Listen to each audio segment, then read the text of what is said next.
But hold up, I got something to say. Man in the middle. If you got a camera, make some room for him. Get him in here.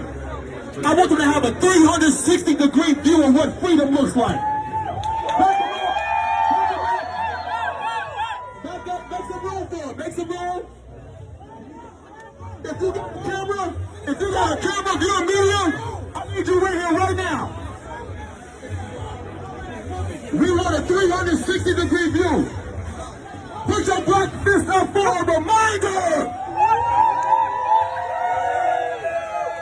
This is not a game. This is not a joke. This is not a coincidence. This is God. This is not a coincidence. This is a promise that was given to us by the Constitution. So we are deciding to invoke that privilege.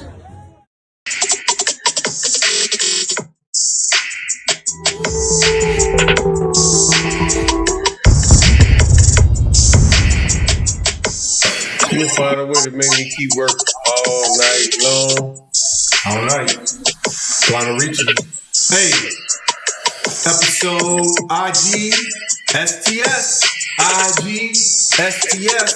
In the GP. We in the GP. Grill pit, baby. In the grill pit. What's that? Grill pit, baby. What's that? Grill pit, baby. Man, yo, we hype. We got DJ Phoenix.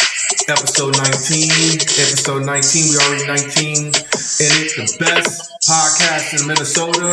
With DJ Phoenix. Best podcast. Non-stop jam. Best podcast in Minnesota. And DJ Phoenix about to come in and tell us about how the George Floyd Square was established. With what he say, he raised $1,000 or He said he raised $1,000 in like 5 hours. And he hooked up with somebody else that had a non-profit going on. And he raised $1 million in 1 hour. yeah, that's crazy, man. $1 million in 1 hour. They got the George Floyd Square set up, and they doing it, man. He's gonna explain it and break it down to us. With that, Ron, we are The voice of voices. the only voice. The only voice. And we'll be right back. Hold on.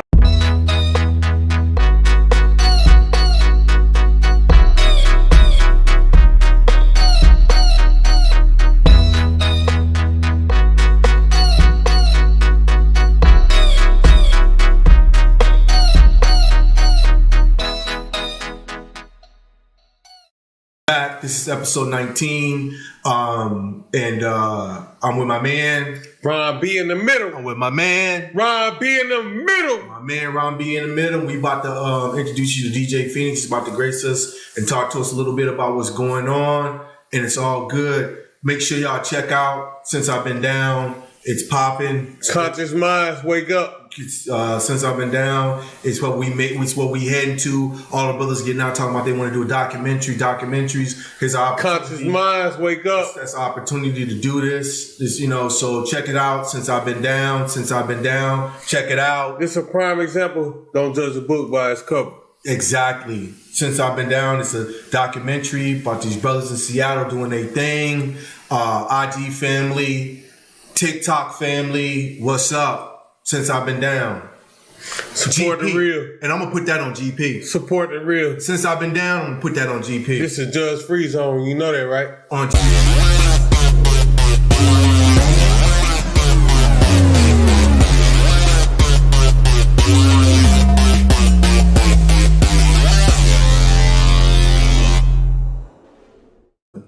All right, that's on. All right. Welcome to I Got Something to Say. This is episode, I'm SAF, Know Your Prison Lawyer, with my man. Ron B in the middle. This is episode 19. Today we got a special guest DJ Phoenix. coming to us. He's going to really break it down. I'm really excited about this. I seen my man, Star George Floyd Square. I seen my man, Ron B in the middle, send me his video around Christmas time, and I was checking him out, and I said, Ron B, got to get this man on the show. Yes, sir. And it was it's my blessings and just networking and talking, and he's gonna bless us with his presence And remember to support, Like, subscribe, share. Go to our site. You know, a lot of y'all are interested in our little drip. Check out our drip. Check us out, man. Support us. Support the real. We're doing this for y'all. Keep it going. Keep it going. I like what's going on. And let's get to DJ Phoenix, because DJ Phoenix got something to say. Ron, you must know more than I do, man. So Ron, this is the first time Ron been super anxious about anybody. DJ Phoenix got something to say. Okay. With that, we are The voice of the voiceless, the only voice. Let's do this. We gotta feed each other. We gotta love each other. We gotta be there for our brothers and sisters in this community. Not today, not tomorrow, every day, each and every minute. This is America. We are the people. Power to the people.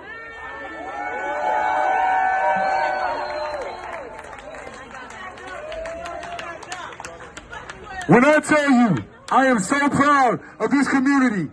I've lived here most of my life. And when I tell you, I've been all over the world. And these are the best people that the world has to offer right here in Minneapolis, Minnesota. They may not know us. Clap for yourself. They may not know us. They may think they know us. You ready? Yes, sir. Next thing up. Yes, sir. All right. Yes, sir. Let's do it. Let's do this. I'm gonna get y'all live on the gram, man. They're talking so much shit. But like at this point, might as well start with. If I'm gonna start somewhere, I'm gonna start with y'all. Yes, sir. Yes, sir. Yes, sir. We're back. We're back. We're back. And we promised you. He's DJ Phoenix. He said he's not. I am. He will. I thought he was at that crib. DJ Phoenix might be DJ Phoenix might be at the crib, but we bring you DJ Phoenix. We bring you DJ Phoenix, and I'm so glad this brother came out to check us out and you know, give us, you know, the honorary tap. You know what I'm saying? Yes, Our platform is criminal justice. We deal with this criminal injustice, and we try to shed some light on what's been going on. My man Ron B in the middle. My man DJ Phoenix. Go ahead. Give us some backstory, man. Well, first of all, my name is Michael Wilson, aka DJ Phoenix. I appreciate you brothers for having me on your platform. Been DJing for about 20 years. I'm a chef. I'm a network equity consultant. Yes, sir. I do a whole lot of things. I'm a resident DJ for Tribe XR, which is the premier virtual DJ program. So I'm in the metaverse super heavy. I've been with them for 2 years now. Sponsored by Pioneer DJs, sponsored by 60 other separate corporates that allow me the platform to do what I do. But I'm also a strong black man in America. That's my first occupation. And I think that if more of us really thought on that plane, that it would put us in a position to think a little more, right? A little more, right? But that's a little synopsis on me, man. I got 4 kids, Mason, Braden, JR, Malachi, 4 boys, 4 potential soldiers that I'm gonna have to teach and breed. So I got 2 generations. I got my oldest 2 boys, 17, 16, and then my youngest boy, 4 and 2. So if you look at it from a generational perspective, You got it covered. I have it covered because not only do I have myself covered, I got my oldest 2 boys, and then my oldest 2 boys can raise up, because ultimately I want my babies to look up to them. Yes, sir. Yes, sir. So that way I don't have to do it, except for cups checks. This man, all right. Put that money up. Y'all, I told y'all. Put that Y'all ain't money believe me. I told y'all. All right, let's. I want to see what you said. You were from Illinois. You know what I'm saying? And you said where you were from. Inglewood. What brought you up? Chi-town, Inglewood. I know what brought you up here. Roaches I know what brought you up here. You know what's I'm crazy? trying not to laugh. But yeah, what brought you up here? What bro? brought me up here is exactly what's happening right now. Okay. The only difference is from back then, and you know what I'm talking about. Yes, sir. 67th of Marshfield, 62nd of Green, all through Ashland, all through Marquette, all through Washington Park, Lick, Creed, everything else. Besides the point, I came here because of exactly what's happening right now. Okay. The killing, drug abuse. Only difference then and now, we can film it. Oh yeah. That's better the believe biggest thing. We've all believe been around murders, we've been around drugs, we've been around all that. The only difference is that instead of it being shielded and hidden away, we now can catch it in real time. Right, and I think that the biggest point I'm making is now, and the reason that I thought the platform was necessary is so we can tell our story. Right. control our narrative. Absolutely. Because they've been controlling the narrative for so long. And we just had a conversation about it earlier, about what's been going on that we see with our own eyes, we can testify to, and you read the paper, and it's totally different from what you just saw happen. Right. We need to control that narrative. Yeah. You see what just happened in Minneapolis? We just saw what happened. You seen what just happened in Minneapolis? We just saw what happened in Minneapolis. I'll be down there.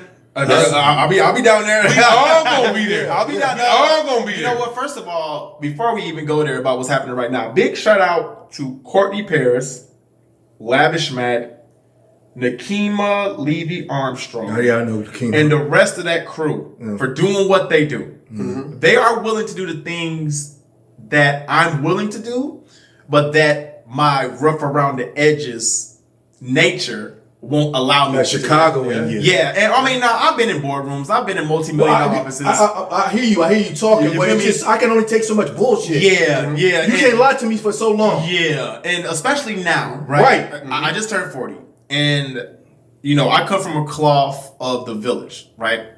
Pull out chairs, open doors, protect the women, Yes, protect sir. the kids. Yes, sir. Yes, you know, sir. do the things that we were raised to do. Yes, sir. The lack of home training from generation to generation has forced us to make some decisions. I'll start with this device I'm looking at right now. Right. These devices, right, give kids access to information that SAF Mo, your prison lawyer. SAF Mo, your prison lawyer. I got something to say. SAF Mo, your prison lawyer. PSA, I got something to say. This is a disclosure. The views expressed by the host of I Got Something to Say on social, criminal, and justice do not necessarily reflect those views of our guests. With that said, my personal view on the criminal and justice. This is my social commentary on the criminal and justice system, the state of Minnesota, Minneapolis, St. Paul, and the surrounding areas. You feel me? You feel me? You feel me? You in the grill pit, nigga. You in the grill pit. You're in the grill pit, nigga. it's access to information that we didn't have. Right. It gives them access to platforms and what's the word? And influential situations that us as parents can't dictate. Yeah. So well, how are you? I'm 50. Okay, so I'm 75 in this case. So with that, I mean, think about it. How do we get our information? How do we write our papers? We have to go dictionary. Right, but I mean, well, the lot of stuff that we had to do was, it took us a lot longer, but it was a lot more tangible. And we were vetted, we were able to vet it. But like you said, it could be governed too. Yeah. I'm not gonna let you have this book. Right. We can't do that. We can't do that no more. Because they seeing everything. Yes. You know what I'm saying? And highly You can ask Siri.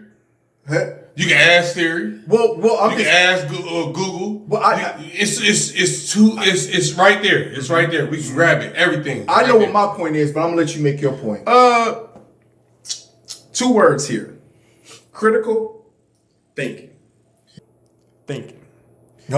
When you had to pick up a book and when you had to search for information, the critical thinking behind it was necessary, right? Yeah. You had to. Some of us cheated on some stuff. I'm guilty. I cheated on some of my tests too. But you know, we all are guilty of trying to get information from somebody else back then. Now, my 2-year-old can work a tablet. My 4-year-old can work a tablet. Yeah. I had this conversation the other day. These kids can work this information, and I was talking to my nanny, and my nanny is the shit. Okay. I have a preference on how I want my kids. No disrespect to daycares. I'm not with the shit. I'd rather my kid be with a nanny where they can get what they need. One-on-one. One-on-one, Yeah. 2-on-2. Yep. But also be around other kids in a small setting so they can get the nurturing that they need. Yep. And I think that with all the information comes the block. We can't filter it anymore. Right? Like I said, I have a 17-year-old. My 17-year-old is 6'5", he's like 6'4", He's a giant. 260 pounds. Yeah. But if you look at him, he's just a big kid. Okay, first thing they won't look at is he's been a scholar athlete, 3.9, 4.0 every year in school. He was a captain at an all-white high school, mind you. He was all academic, all state 2 years in a row. Started 3 years in a row, and the first thing my son did. First football game as the lead captain at an all-white high school, took a knee. That's the first thing he did. Yeah. That right there showed me how I raised my son. Conscious. And to be able to have that want to, I didn't tell him to. I never guide his political thoughts. He's a grown man. He handles his business. But the fact that he did that, I also made sure that I draped that American flag over him too. And I think this is what we forget. If you look at I'm gonna send you guys a folder of all the shit that the world has never seen from George Floyd Square. I'm gonna give that to you because what you do with that after this is on y'all. Okay. But it's the reason on why our platform. Yeah, but it's the reason why it's happening like that is because that's the only way I give it. Right? You gotta talk to me. It's a lot of things about the square that y'all don't know. That y'all will never know. No, that y'all will never know unless somebody like me, Rob Steib, or any of the people who were down at that square day one is willing to tell you. For example, I was telling you the story about how the square started. Yeah, that's what I want you to tell. I want you to tell the story. How you raised the money. Okay. How you started it. First thing we did is Jared Brewington and Rashad West. They own the Dragon Walk. The second tape came out. I sent you the photograph. When that second tape came out, those brothers went on CNN. First thing I seen was like, wait a minute, that's the homie. What? Second tape, and then they showed that second tape.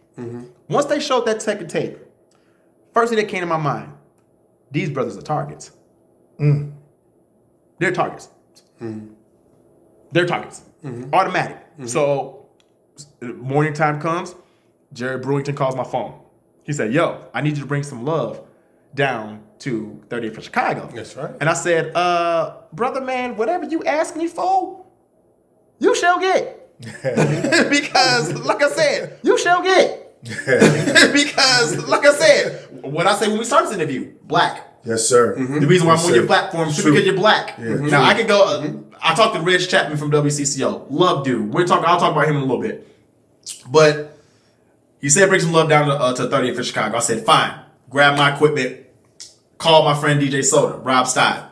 He runs Twin Cities Stand Together. Okay. And he, at the time, was also at another protest at the government center handing out water. Mind you, it was hot than a motherfucker that day. And we was out there hard. I think that whole week was hot. Yeah. If I'm not mistaken. So we was out there super tough. We had just got the COVID mandates. I was in prison at that time. So you had to see it from the view. I was looking at it from the news. They shut us off. They shut us off. Oh, yeah, you probably They shut us off. Yeah. They shut us off. They locked us in our room. I remember that. Okay, so now that I didn't know. And I'm a Blue Line kid. Talk about that again later. So I called Soda. I said, yo, they told me to come down to Chicago, 30th Chicago, man. They said, set up over here, bring the shit, let's make it. He came down, got the equipment down. I plugged up. We was talking, we was rapping. We wasn't rapping, we was just kind of rapping. We was just kind of playing music. It was eerie because what we was doing, I had never felt before. At that point in my DJ career, because I wasn't going out there to play a gig. I wasn't going out there to play a gig. I was going out there to bring love. As I was requested by someone who had put themselves in the fire. So I'm obligated as a black man. If you go in the fire, I'm coming with you. Yes, sir. So that first hour, the emotions was just kind of just cool. No, it wasn't too much anger. It was really love, right? So we got to talking poems, and I got to just speaking from my heart and praying. The first thing I said when I touched the microphone, I said, first of all, we need to give glory to God for even being here. Yes. But secondly, because I come from a huge military family. So military, I'm all about respecting the military. Amen. I come from a large police contingent. So meaning my dad was a corrections officer. Auntie's correctional officers. My sister, if I'm not mistaken, worked at the county for a little bit. Actually, one of my sisters worked down at the county. My cousin worked down at the county. We talking about Cook County, fool. You know what I'm saying? So for me, I'm looking at it like, okay, Hell's Kitchen. So for me, I'm like, okay. But I'm also from the streets. Okay. So military, meaning love for my country. Yeah. Blue Line kid. Yeah. They technically kid of a cop. Yeah. And I'm from Inglewood. I'm from the streets. That's a mix. I got 3 elements of what's going on in here in me. So I told the people up front, I got 3 elements of what's going on in here in me. People, so up front at George Floyd Square, look, I'm putting my battle line down right now. I am your equal.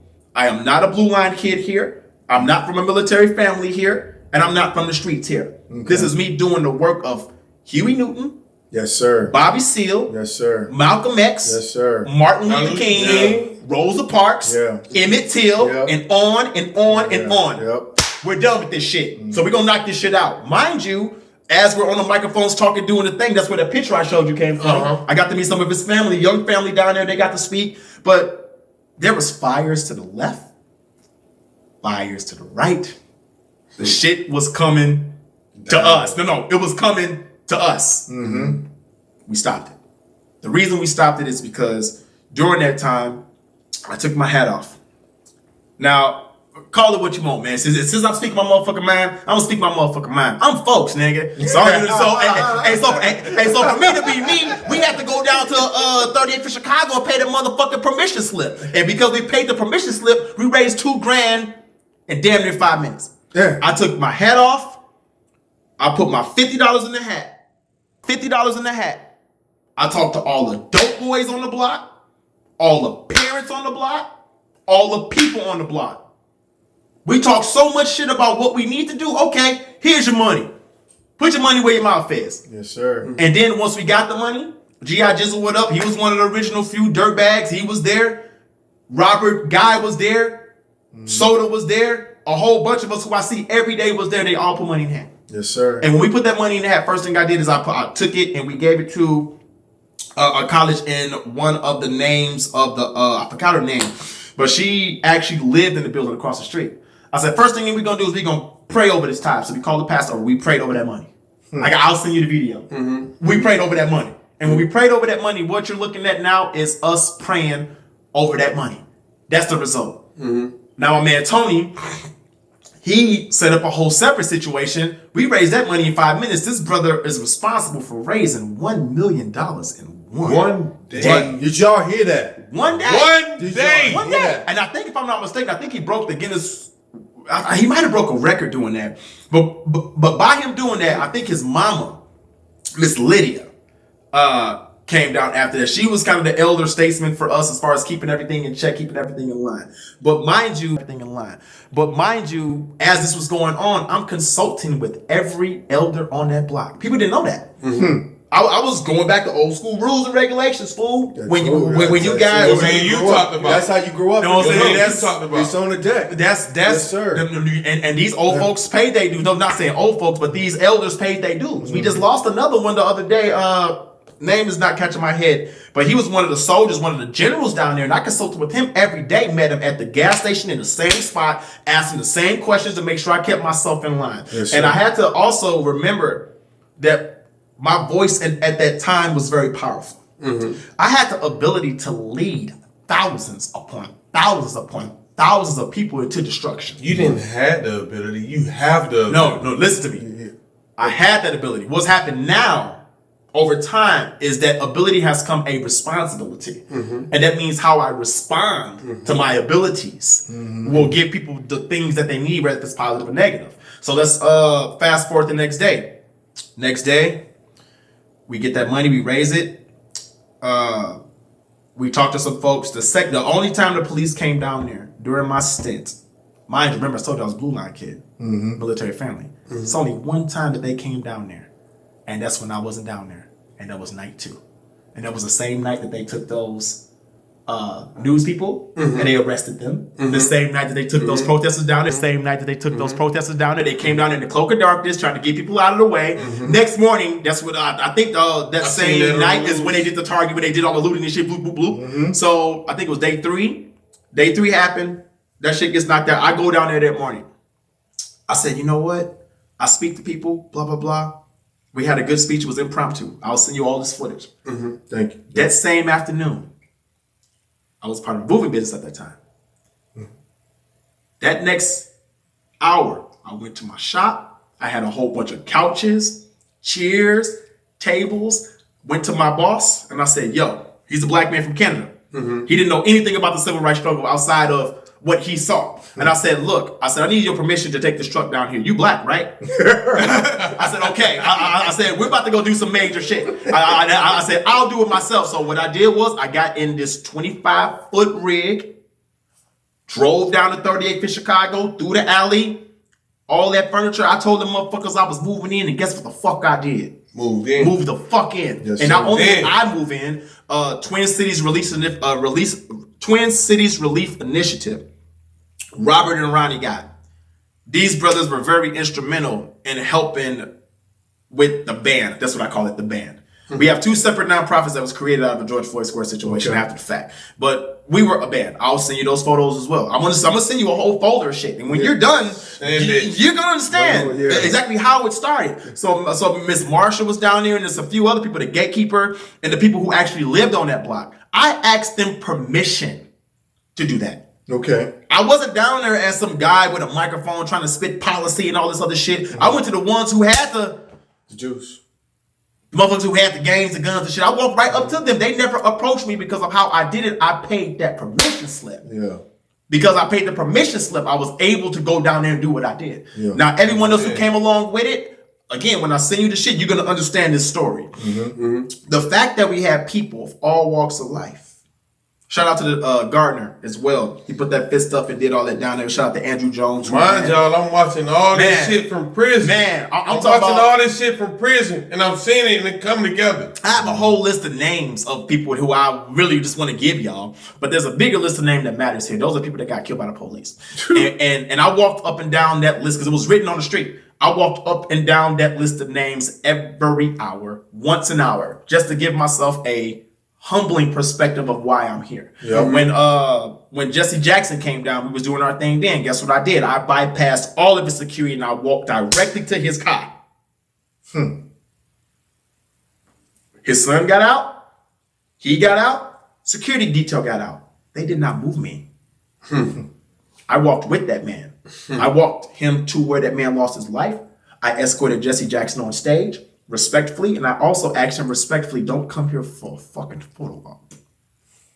If you're gonna come here, you come here. Yep. So we found a graduate, a high school graduate that was in the crowd. Guess what we did? We brought her up on stage. She got to meet the Reverend. I put my flag over her. I got the footage of that too. Now, once did I go live? I went live one time.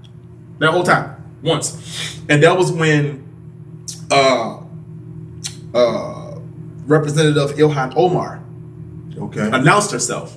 She said, I've been here every day. Someone recognized me. So we brought her over to, immediately, I got the video for that too. Immediately we said, get that black woman over here right now. Yes. How dare America send a United States representative down here with no fucking security detail? Y'all lost y'all mind. We're your security detail now. So we surrounded her. Yeah. We gave her the mic. We allowed her to speak. And that is actually on Brute News. I have so much international footage. You in a grill pit, nigga.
Have so much international footage that you will never see unless I give it to y'all. This is history.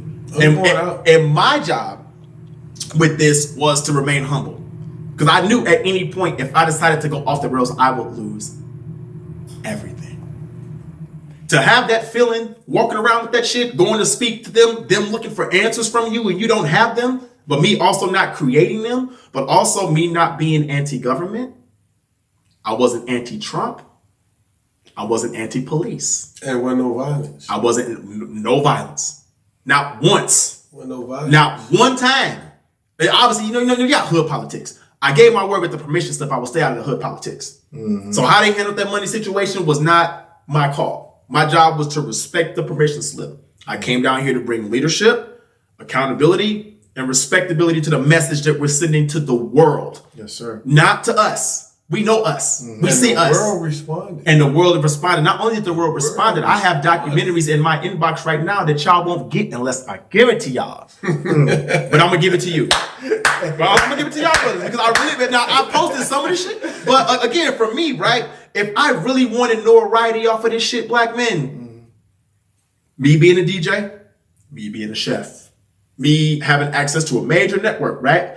If I really wanted notoriety from this shit, I could have dropped a mixtape, clothing line, everything.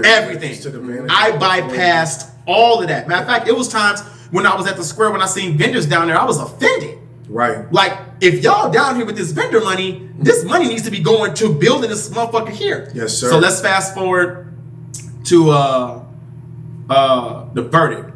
Because I know we got a time with the show. I'll fill this in over lunch. Matter of fact, here's what I'm gonna do. I'll give you guys my word. Let's meet up at my crib. Let's go over to the base over Northeast. I'll make you some lobster, some filet mignon. We can sit down and eat and talk as much as you fucking want. What we doing it for? Let's leave. But for me, right, when the verdict came, right, up to that point we had stages, all this other shit. Okay, that's irrelevant at this point.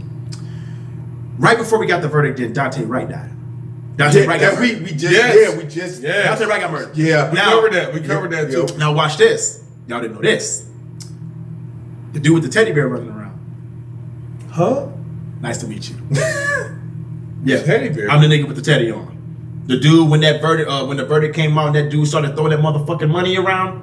Oh, and thought it was sweet, my nigga. Yeah. To come down here and throw money to try to ostracize or whatever the fuck he was doing, regardless of his intention. Before I even said anything, they motherfuckers put it on TV too. I said, put the money back. The black was, they're actually listening to him like they thought he was gonna be some savages or some shit. And I looked at the brother and was like, no. Hell no. Everybody pick up the goddamn money, and I couldn't touch it. It was such a evil, demonic spirit over that money, my brother. Yes, sir. Listen, it's on camera. It's all on TV. Yeah. And I'm like, I had to rewatch it the other day. I was just thinking to myself, like, what was my mindset? What was I thinking? That's the first time I've ever let them see me get out of my body like that. Because I'm usually pretty well reserved when it comes out of my voice. Now I'm passionate and intense. But when it comes down to something like that, somebody had to say something, but no one was picking up the money when you throw it. The kids were. The kids don't know no better. But the adults were looking at the shit. So to my right, Asian woman. I tap on the shoulder. Ma'am, is this weird? She said, yeah, it's pretty weird. I said, okay. Somalian lady. Ma'am, does this seem right? She was like, no. So I had to talk to the Asian lady, Somalian lady, white lady. White lady. They all standing next to me close because they talked to me at the square before. Yeah. Look at the white lady. And I'm like, ma'am, is this weird? She said, as fuck. I said, okay. I said, okay. Okay. So I went over and looked at the dude and I said, no. Hell no. Pick up this motherfucking money and you put it over this man's body. This is blood money. Blood money. Put it right here, right now. The ones who deserve this money are the ones who've been at the square since day one. I don't want none of it. I've never received one dime. I've never spent one dime. I've never inquired about any way that I can monetize being down there. Not once. Not once. And we were down there for days. I'm talking about Twin Cities Stand Together, Twin Cities Relief Initiative, and multiple other entities were giving out food, necessities, things that the community needed that they don't need to worry about being on the government system on. We basically showed them how to fix the fucking problem. Yes, sir. Right. And when you show someone how to fix a problem, it's up to us to figure out how to continuously fix this problem. And if we don't build leaders, if we don't build accountability with the leaders, if we don't build accountability with the leaders to help them build more leaders, we ain't doing shit. Right. Miss me with all that. So I said, put the money back. And once they put all the money in the jars, they had to be about 25, 30 some goddamn jars. And what I did is I let the gatekeeper and that crew take that money, put it in your truck. Don't care where it goes, don't matter where it goes. It goes to the ones who live on this block, who's been here forever. How they divvied it up, don't know, don't care. Right. How they went about going about their street politics business, don't know, don't motherfucking care. Hey, but what I did, and what we did as strong black men, yes, sir. myself, the crew, white ladies, black people, it was all facets of people there. It was. I watched it on the news. The fact that you can now look at that, we are now the new Selma. We are now the new Ground Zero. Without that second tape, we ain't getting justice. That's a fact. Right. How many cops have we gotten since then? They One, we got Chauvin. We got Chauvin. Yep. We got Potter. Yep. Potter case was interesting. Yep. She wasn't gonna get. I want to see what's gonna happen with this case the other day. No. Nobody been arrested yet. No. Don't worry about the case from the other day. Did you forget there was not just one cop at the George Floyd case? We still got 3 more to go, nigga. Oh yeah. But my deal, Right hold up, we keep that thought, social understanding. Why we had a conversation about the whole Kim Potter situation, and we're wondering why. And one of the guests brought this up. Why aren't they charging all those cops? Anytime there's a shooting. Okay. Why haven't that become If me, you, and him, they do that to us? Okay. If You me, know that. you, and him, like, say for instance, I shot somebody, we all in the car together. Yep. We all all in get the car charged together. first degree. We all getting charged And for murder. at least it'll make them say, "Hey, Kim Potter, that's not a taser. Right. That's a gun." That's the tricky slope. Right, and then I'm not saying she. Look, we all know she white, so she got the complexion for the protection for the collection. We're not worried about that. But one thing I always told people, and I have, believe it or not, I have conversations with officers damn near once or twice a week. I'm talking about commanders, sergeants, lieutenants, and when I sit down with these officers, I tell them, I say, "Yo, I'm a blue line kid. Do you know how much calm that brings them? Just me telling them that." I say, "Yo, I'm a blue line kid, but let's talk though." Matter of fact, the day after Amir got killed, I saw an officer from Anoka and I saw a sheriff. And I said, "First of all, I thank you for your service." I said, "Look, I'm going to tell you what I tell all officers. It will be easy to think that I'm going to talk to you and complain, but I'm going to ask you, when was the last time you had a real Christmas?" I got it. Perspective. I got it. When was the last time you had a real Thanksgiving? Right. When was the last time, how many graduations I had to miss? Right. You know, it's the perspective. 'Cause I saw your face when you did this. Why I was tapping you, was like, "Yo, I never thought about that." You're right. Yeah. Because that's true. When you said it, it just really cemented the conversation. So imagine real. So imagine having conversations with these officers who have never even been to any of their kids' dance shit. You got your daughter going to prom, but you have to miss that, trying to protect motherfuckers who don't give a fuck about you. Right? So it's those questions I ask officers, and I got 36 officers on my payroll, homeboy, from St. Paul Police. I got the cards and the receipts to prove it because I'm asking the questions. Now, everybody has a role. Nakima has a role. Everybody has a role. My role is covert ops. My role is to get into places and spaces that nobody wants to go, to be able to walk in and walk out. And this is where that Dante Wright case comes into play, because when that man got murdered 2 days later, I ended up going to pray with the military National Guard who was behind the fence, because most normal people don't even know that National Guard's guns aren't even fucking loaded. They see the guns, but technically they can't even put their magazines in. If you look at any National Guard member, you will see his magazines on the flat. Guns not loaded. But when you see the guns, first thing you think is, okay, are they bringing the military in to shoot us? And I said, no. So here's what I said to them. It was about 15 of them. I said, let me be your voice. Let me talk for you to them. They was like, you willing to do that? I said, you willing to protect this country, right? I said, but here's what we gonna do.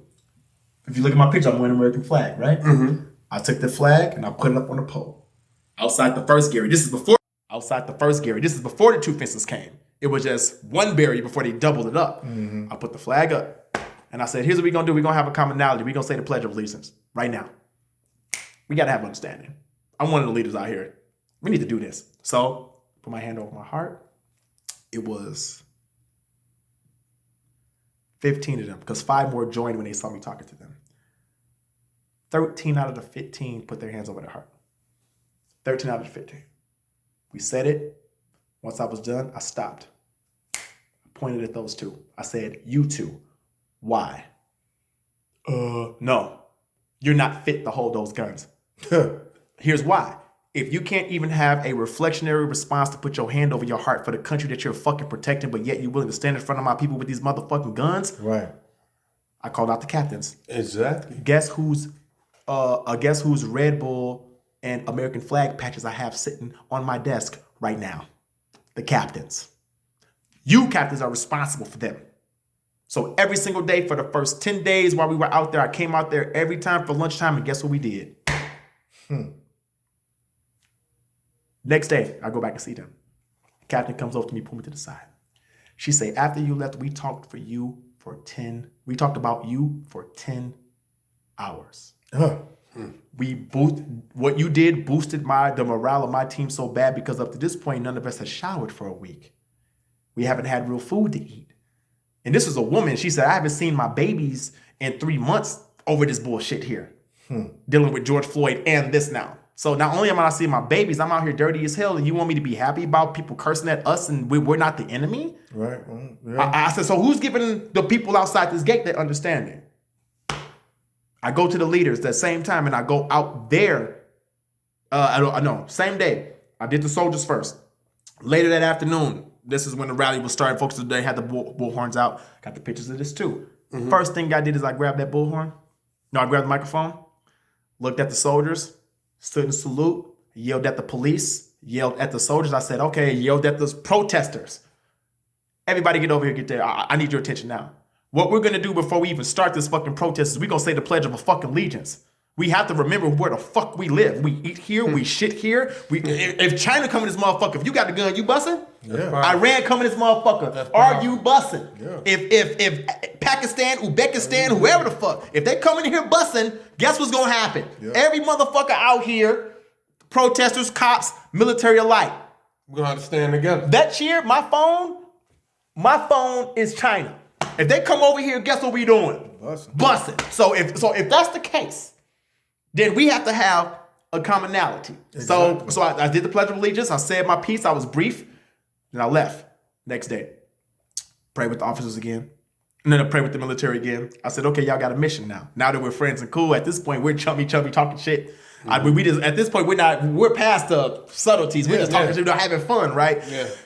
I'm like, okay, here's the mission. Let's do something so extraordinary the cameras don't even want to come see it. They was like, what? I said, bring me a cop outside. A what? A cop, police officer. Bring me a cop. Bring me a cop. Let's see which one of them leaders are watching, because I know they're watching me. I'm at their fence. They see me talking to y'all, so the cops in there are watching me. Who's that leader in there watching me? Bring his ass outside. They said, bruh, that's going to be hard. I said, nah, you'll see how easy God works. Guess what happened next day? Cop came outside. And guess what I did with that cop? This is when they put up the second gate. When they put the second gate up, I said, okay, now I see what you niggas is on. You think we really come fuck your shit up because y'all fucked up. So cop comes out. I'm talking to him. We just talking shit. Just talking. I said, I'm a Blue Line kid. Let's talk. So we talking. I asked him about his family.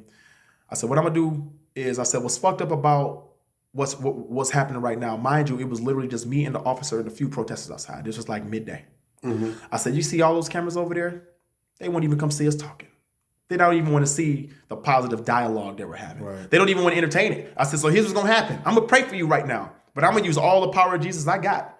So what I'm going to do is I'm going to deflect the devil's work on this fence, and this fence is stopping me from being able to shake your goddamn hand. So let's pray over this fence and let's destroy it. The footage is up on 8:30 a.m. WCCO on their website. Somebody caught me. And I didn't do it for the cameras. But I told them they weren't going to catch me. So they watched me pray for that man.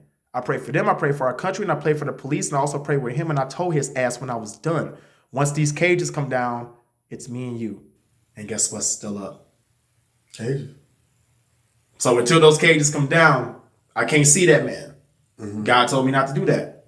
So for me, as a activist, I have to be mindful of the things that I say and the things that I do around here. I can't just go out saying, oh, I did this with George Floyd Square. There's certain levels of respectability of his name and the people who put in the work. like the Nakimas and the people who've been like you brothers. You brothers right now are putting up a platform. So as a leader to have me on your show, I have to be responsible. It goes back to that responsibility. And I really appreciate you coming. Let me ask you a question, because I usually talk a lot, but bro, you got it. I'm so happy I got somebody finally from the crib on the show. Get it. Finally somebody get it. You know what I'm saying? I'm not seeming like the oddball. Besides that, how would you define activism in 2022? Because it looks different than 1960. But our situations are similar. Sure. Not the same. Sure. I guess if I'm hearing you right, are you asking me what does being a civil rights activist mean in 2022 as opposed to back in the day?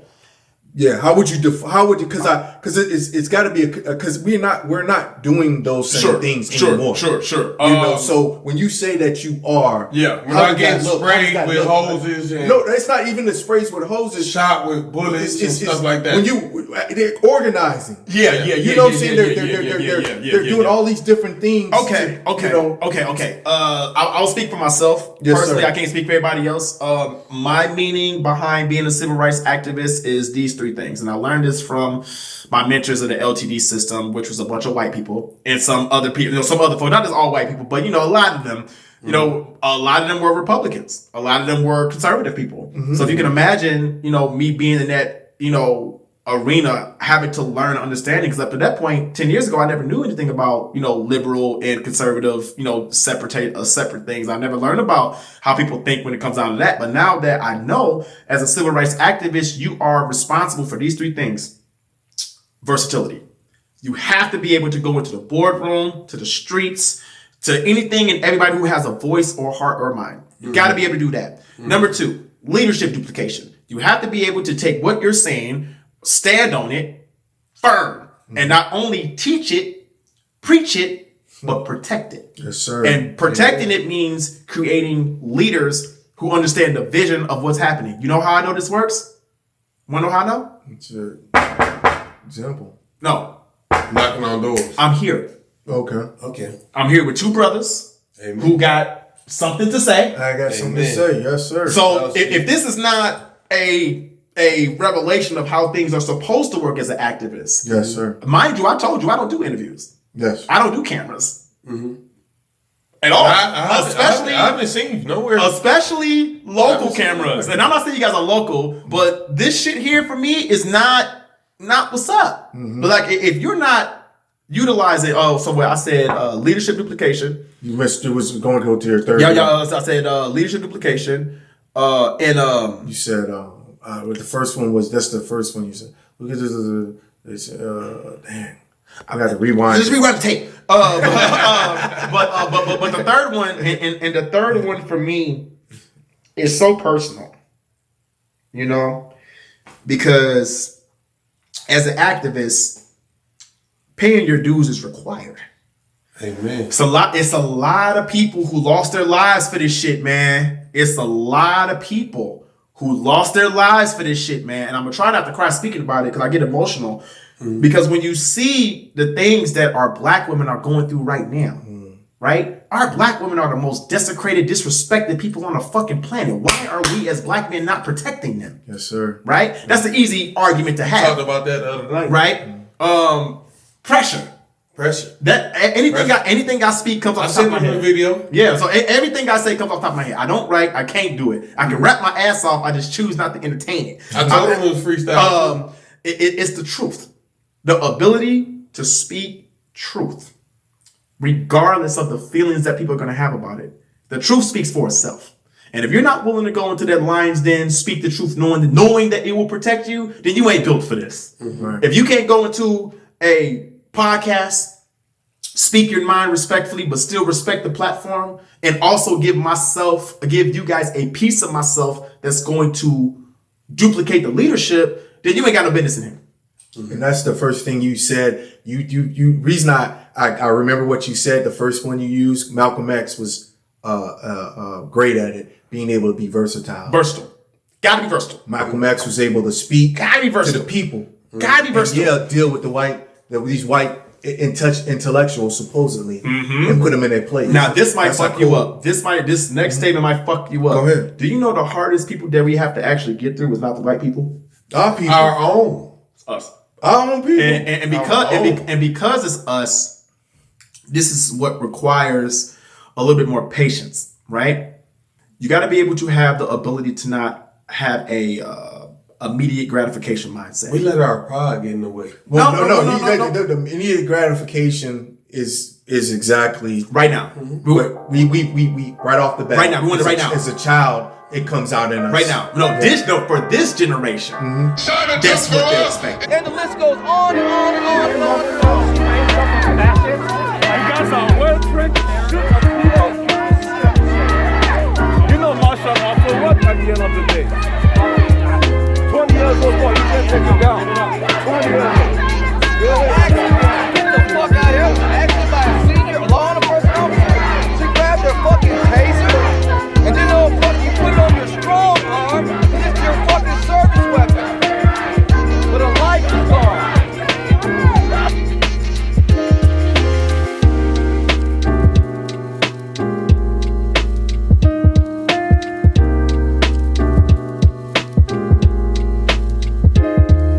As a child, it comes out in us. Right now. For this generation, that's what they're expecting. I have a 2 and 4 year old that tells me, Daddy, can I have some juice right now? No, you say please. But you know why? You know why? You know why? We can that. This is why. Oh yeah, The Willie This Lynch, is Willie why. Lynch. We're about everybody. This is why. Read a section of yeah, it. That's you right, Ron B. In the middle of This is why. That's that. Let's talk about it. Let's talk about that is Let's why. That's the yeah. Okay. You know what? I'm a really good reader. I'm decent. You know what? We were just talking about this. How the black woman paragraph. already got it. Already got it. Willie Lynch letter. No, the breaking process that's of the- the African woman. That is cold. That's the coldest I'm piece. gonna go right here because perfect segue. I'm gonna go right here Yeah. because for me, I got a mama, I got a lot of aunties, I got a lot of women in my family. I got sisters, and I think this is where the process of I'm gonna just read it. I just need to read it. Okay. So Willie Lynch letter, the making of a slave. This is page 2 of this document. And I'm gonna quote if I need to. So let's start with this. The breaking process of the African woman. Take the female and run a series of tests on her to see if she will submit to your desires willingly. Test her in every way because she is the most important factor for good economics. I'm gonna say this again. Test her in every way. Test her in every way. Test her in every way. Test her in every way. Test her in every way. Test her in every way. Test her in every way. Test her in every way because she is the most important factor for good economics. Here's why. Because I'm going to finish reading, but here's why I understand that. Because from a makeup perspective, from a creator perspective, we ain't having no population without women, friends. Yep. So let's not get it confused. Okay? And the things that they have to do as far as their needs, right? The things that they need to have, women have way more needs than needs do. Women have way more needs than men do. Yes, sir. That's just a fact. No disrespect to anyone who's a part of the LGBTQ community. I don't want to disband any of y'all, et cetera, et cetera. We'll talk about that later. Absolutely. If she shows any signs of resistance in submitting, If she shows any sign of resistance in submitting completely to your will, do not hesitate to use the bullwhip on her to extract the last bit of resistance out of her. Take care. I'm old here. Give me a piece of paper. She needs to break up. Yeah, give me a piece of paper. Oh, you need a lot. Yeah, well, I'm reading to an audience, so I got to be able to give them that. I got you. All right, so test her in every way. Okay. Take care not to kill her. For in doing so, you spoil good economics. When in complete submission, she would train her offsprings in early years to submit to labor when they become of age. Understanding is the best thing. Therefore, we should go deeper into this area of subject matter concerning what we have produced here, breaking down the process of the female nigger. We have reversed the relationship in her natural uncivilized state, so she will have a strong dependency on the uncivilized nigga male. And she would have a limited protective tendency towards her independent male offspring and would raise male offsprings to be dependent like her. Nature had provided for this type of balance. We reverse nature by burning and pulling a civilized nigga apart and bullwhipping the other to the point of death, all in her presence. By her being left alone unprotected with the male image destroyed, the ordeal caused her to move on from a psychological dependent state to a frozen independent state. In this frozen psychological state of independence, she will raise her male and female offspring in reversed roles. Does that sound familiar to you, friends? 2022. Does it sound familiar? 2022. The reason it sounds familiar to me is because as a DJ, I just posted something this morning about how white dude was talking about black rappers and music. And he said very specifically, he said he went to different companies. I'm going to send this to y'all. He said he went to multiple hundreds of agencies and said, are you willing to play music that talks about killing dogs? No.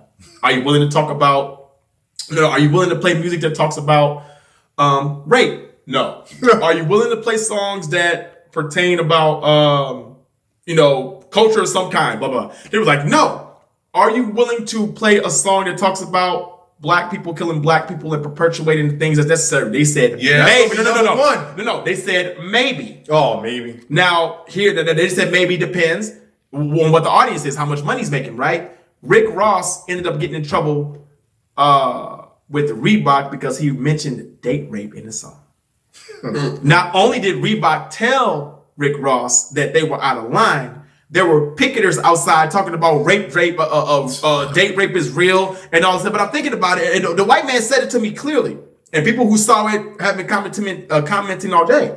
The fact that white man basically just told us that we're being brainwashed, yes, and sir. they're okay with that, but us, I'm not saying all of us, but us, the lions in the room, are not going to this shit and saying, hey, let's give you an alternative to be able to do something other than that, because again, it goes back to this right there. This right here. And up to this point, I've never read in details. I've always seen it. I've always heard about it. I understand the principles behind it. But I've never really sat and took the time to read it. I read that and sitting in the joint. I read it. So this is definitely a read I'm going to have to take advantage of. I'm going to get you a copy. Yeah, I got you. Let's continue. For the fear of young male's life, for the year young male's life, she was psychologically training him to be mentally weak and dependent, but physically strong. Because she has become psychologically independent, she would train her female offspring to be psychologically independent. What have you got? You got the nigger woman out front of the nigger man behind and scared. Yes, this sir. is a perfect situation for sound sleep economic. Before the breaking process, we had to be alertly guarded at all times. On this, I wonder why. Now we can sleep soundly. For out of frozen fear, the woman stands guard for us. Yes, sir. He cannot get past her early slave molding process. He is a good tool, now ready to be tied to the horse at a tender age. By the time a nigger boy reaches the age of 16, he is soundly broken and ready for a long lifestyle of efficient work of the reproduction of a unit of good labor force. Continually through breaking of uncivilized savage nigger by throwing the nigger female savage to a frozen psychological state of independence by killing the protective male image and by creating a submissive dependent mind of the nigger male slave. We have created an orbiting cycle that turns on its own axis forever. Yes, Unless sir. a phenomenon occurs and reshifts the position of the male and female slaves, we show what we mean by example. Take the case of two economic slave units and examine them closely. I don't even want to read it anymore. Because you told me to take a section and read it. Yeah. But if you think about everything I said up until this point, this paragraph literally just told you that. You just hit it. Literally just told you that. Literally everything I explained to you. Yeah. How we built the square, how we went about, taking our land back, how we went about getting the mind state of the people. I've only talked about mindset this whole time. But for me to read this now, yes, sir, gives me the opportunity to reflect respectfully and say, hey, what I'm doing is right. Damn right. I never questioned myself. You damn right. I never second guessed myself. I always prayed on it and got counsel when needed, when wanted. You damn necessary. Right. So for me to read this right now gives me great joy, because ultimately the thing that they're trying to perpetuate is a thing I'm looking to destroy. Right, and truth goes right back to truth. Truth is always you. And when you searching and wondering if truth is what you found, you always see these guideposts. Yeah, you do. You do. Okay, Let's take a break right there. Yeah, let's take a break. We can In your face. Like anytime I see a group of cops together, first thing I do, if you go look at my phone right now, I'll show you that. I got at least 6 to 8 pictures of groups of officers I take pictures with. And when I take it with them, as a leader, balance. Mm-hmm. If I got a picture of me taking pictures of cops, does that make me an ops all of a sudden? No, it doesn't. But from how the papers, the Willie Lynch, how the papers set it up. Yeah. This sets me up to fail. Because ultimately, if I'm coming to you, brothers, and you see me with a police picture, if you lined up 10 black people right now, you the only 2 niggas that's vouching. But the problem with the scenario is that it hasn't been fulfilled. We had an interview before. David said it the best: actions. I might see you with a cop. I might initially be like, man, look at this Negro with the cops. But when I meet you, and you started to tell me, I just did an interview with Justin Terrell. Yep. And he said, they look at me as an Uncle Tom. But if you look at the work I've done, that's the key right there. Yeah. The work. The and balance. the work. I don't care who you. There's an officer, a St. Paul police officer that I know. He got the same last name as me, Officer Brown. Go ahead, turn on. And I'm on already. You're on already. We back. But there's an officer in St. Paul that I know. His name is Officer Brown. Okay, I'm sure I might know him. And every time I see this man, I walk up to him, I dap him like I dap one of my homeboys in the street. Absolutely. And give him the hug in the back like that. Right. That's cool. But I don't feel like I could do that with all officers. So the rudimentary thing of giving them dap or being able. I'm not even wanting to do that to them. I just want you to do your fucking job. Don't come in and kill me. Mm-hmm. Listen to my story. Yeah. Don't come in with a preconceived notion of who the fuck I am. Don't give some white motherfucker the option of being able to explain to you his conversation. As soon as you feel like I raise my voice, you're gonna put me in my place. But that goes back to what we talked about. Like, I don't think that a police officer should be able to patrol this neighborhood and run this neighborhood if he don't live in this neighborhood. Leadership starts from top down. Yes, sir. Fair? Yes, sir. Mm-hmm. Okay. Mm-hmm. I've talked to Bob Fletcher, the head sheriff. Mm-hmm. Talk to him. Like, literally, the way we said the dude, you talking about is that the one who was the head of the policeman? Is that the white dude? Yeah, white dude, but Bob Fletcher runs the sheriff's department. He's like the head sheriff. He's not. He's not. No. Like chief. He's one of the major higher motherfuckers. Yeah. Mm-hmm. He always has his little lunches and shit on the Tom Reed's on the St. Paul West 7th. And after the situation that happened at Truck Stop, I was down there with then mayor candidate Mickey Frost, one of my best friends. I love dude. He's an example of what fighting these Willie Lynch papers are. He has a true center down there trying to get kids and generations of kids not shoot. He got a little center down the street. Dude was an animal. And when I first met him, though, both of us was out here super tight. I was homeless. I just really met the dude at an E40 concert. He back there counting money. We sit back there talking for cool, and we've been friends ever since. So for me, you know, police have a role in a position.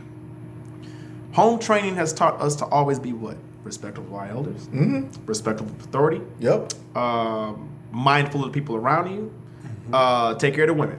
Yes, sir. That way of raising has been gone, strictly because of how economic is structured now, how parents are required to have 2 jobs, and with economic and smartphones. Even then, but even with economic disparity, when you have a mom who has to work 3 jobs, she can't help her kids with her homework because she's too busy trying to get the rent paid. But if the landlord is raising the rent every month, every year, and food costs are going up, the mom still has to go to work. So ultimately, if a principal wants her to go, or if a teacher wants her to come to a parent-teacher school conference, and this is before even the remote learning and all that shit even happened.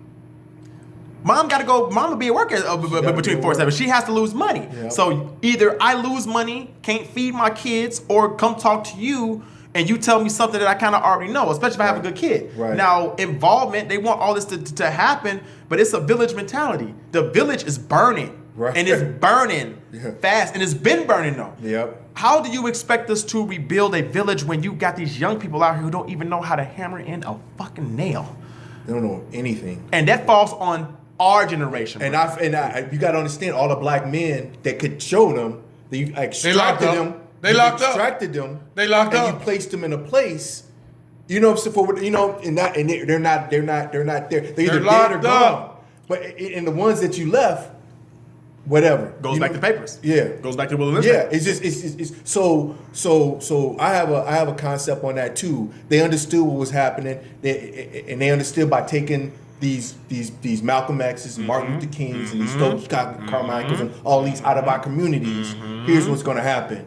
At the end of the day, you're going to get us following some fool. Goes back to papers. Yes, sir. Locked up. Go back to papers. And even with them locked up, right? I have believe it or not, I have a felony on my record. Believe it or not, I have a felony for marijuana, half pound of weed in the state of Wisconsin. If you are at or over the age of 25, I cannot get my felony expunged. That's legislation. What? That's legislation, bro. Like, I tried all summer to get one of these luxe apartments with the pool and the shits and the, like, feel me? No, I just came up on some mega bread. Hey, first of all, big shout out to Justin Sutherland, Hybrid Nation. That brother took me in as a chef and literally helped me mold my mindset to where it's at. Okay. So if you can imagine having an Iron Chef champion. No. I didn't say contestant. Champion. Iron Chef champion. Champion. Another big shout out, Jess Mack. She does the Justin Sutherland owns Handsome Hog and a couple other spots. He just had a show. Look him up. He's good people. He's from here. We're not celebrating him. Yeah, you news to us. We have Jess Mack, who won the best truck, best food for Chicks on Wheels. Oh, I know Chicks on Wheels. I know that. We did some work on their house. She is a Food Network champion. Champion. That's also the lady who gave me my first to-go box to start my taco business. I heard you talk about your taco business the other night. Not taco business. But you said it. You said taco. Yeah. You said shout out to somebody for helping me start my taco business. What's the name of it and where is it at? Taco is not a food. Taco means tactical, awareness, and community organizing. I'm gonna be clear because I'm on my live and I'm on your show and people constantly ask me for these punk ass tacos that I do not like tacos. Bro, listen to me. And it's so frustrating because my friends who know me know I don't want to make these stupid ass tacos, right? But here's what I did. But here's what I did. Mind you, Food Network champion, Iron Chef champion. If I'm gonna be in the realm of these motherfuckers, Right. ain't no way I'm gonna be basic. So we have the average and we have the grade. I will be humble when I say this because I know I'm on my live right now and people might take pieces of this and fuck it up. But I'm gonna say it like this: tactical awareness and community organizing.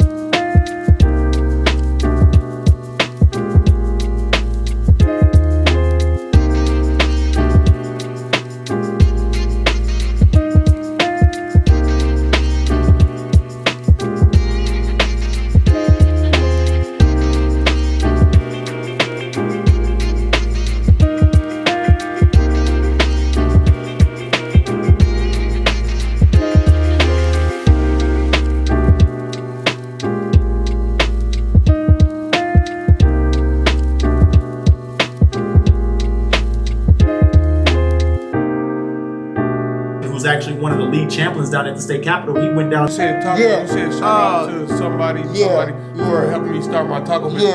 What's the name of it and where is it at? Taco is not a food. Taco means tactical, awareness, and community organizing. I'm gonna be clear because I'm on my live and I'm on your show and people constantly ask me for these punk ass tacos that I do not like tacos. Bro, listen to me. And it's so frustrating because my friends who know me know I don't want to make these stupid ass tacos, right? But here's what I did. But here's what I did. Mind you, Food Network champion, Iron Chef champion.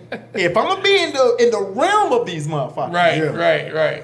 ain't no way I'm gonna be basic. So we have the average and we have the great.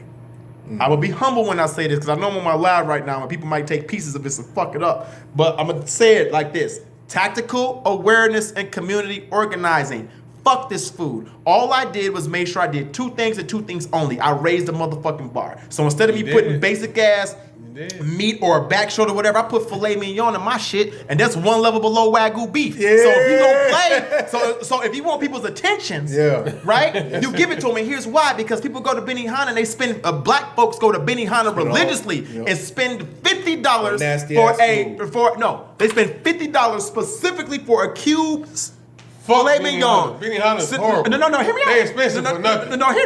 Perfect. So they're spending $50 for 6 ounces of filet mignon. Nigga, I put that in my taco. and not only do I give it, I basically give it away. I give away 30% of what I make every time. I'm talking about just in product. Appreciate you. You share my post, you get a free taco. Matter of fact, most of the women that come see me, 90% of my clientele is women. Say that then. So for me, how many fingers you bring? Say that then. Tacos, here. You pay for 3, I'm gonna give you 5. Matter of fact, you got to feed your family? Okay, you pay for 6, I'm gonna send you with 10, 12. Shit. Here, I get a consomme away. So if me giving away 3 filet mignon tacos and consomme for $15, you willing to spend $50 at Benihana for some bullshit? Yeah, exactly. And I so want to tell you guys how I talking about this big. I want to tell you how I started it, but for the sake of argument, I want to give this person the opportunity to defend themselves. And they're not here, but I went in with the intentions of making the food to protect my people. I heard people talking about it. They said it was the best. I said, okay, well, cool. Let me check it out. First thing I saw was a promo view, and I was like, ooh, I saw that happen. First thing I did was went to action. I'm not going to tell you what I saw, but I saw what I saw. And when I saw what I saw, I put in the call. My sister Debbie Pearl Peoples, big out twinning. She called me and was no. She came to my house and was like, "Yo, what you gonna do?" I said, "You know what? Y'all see me make lobster all of because people know me for making my exquisite meals, the real tasty shit that they can't get unless they have a relationship with me." So I said, "You know what? I'm gonna just go ahead and bust their head open real quick." The homeboy Brandon, shout out to him, my roommate. Him and 2 of his buddies came out to my house.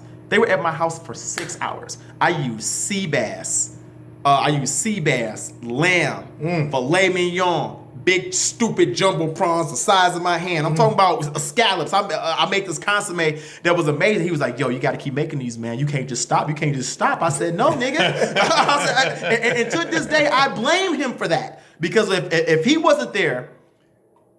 If he wasn't there pushing me to make these tacos, I would not have been able to go down to George Floyd Square. And this all happened in conjunction. So mind you, when George Floyd Square was happening, I was working 50, 60 hours a week at my job at my moving company, then going to the square.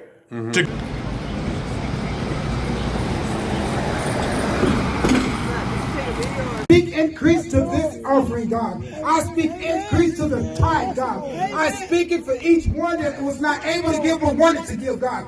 But God, more than that, God, I from the crown of everyone's head, under the sound of my voice, to the crowns of their feet, God, I speak protection. I speak love.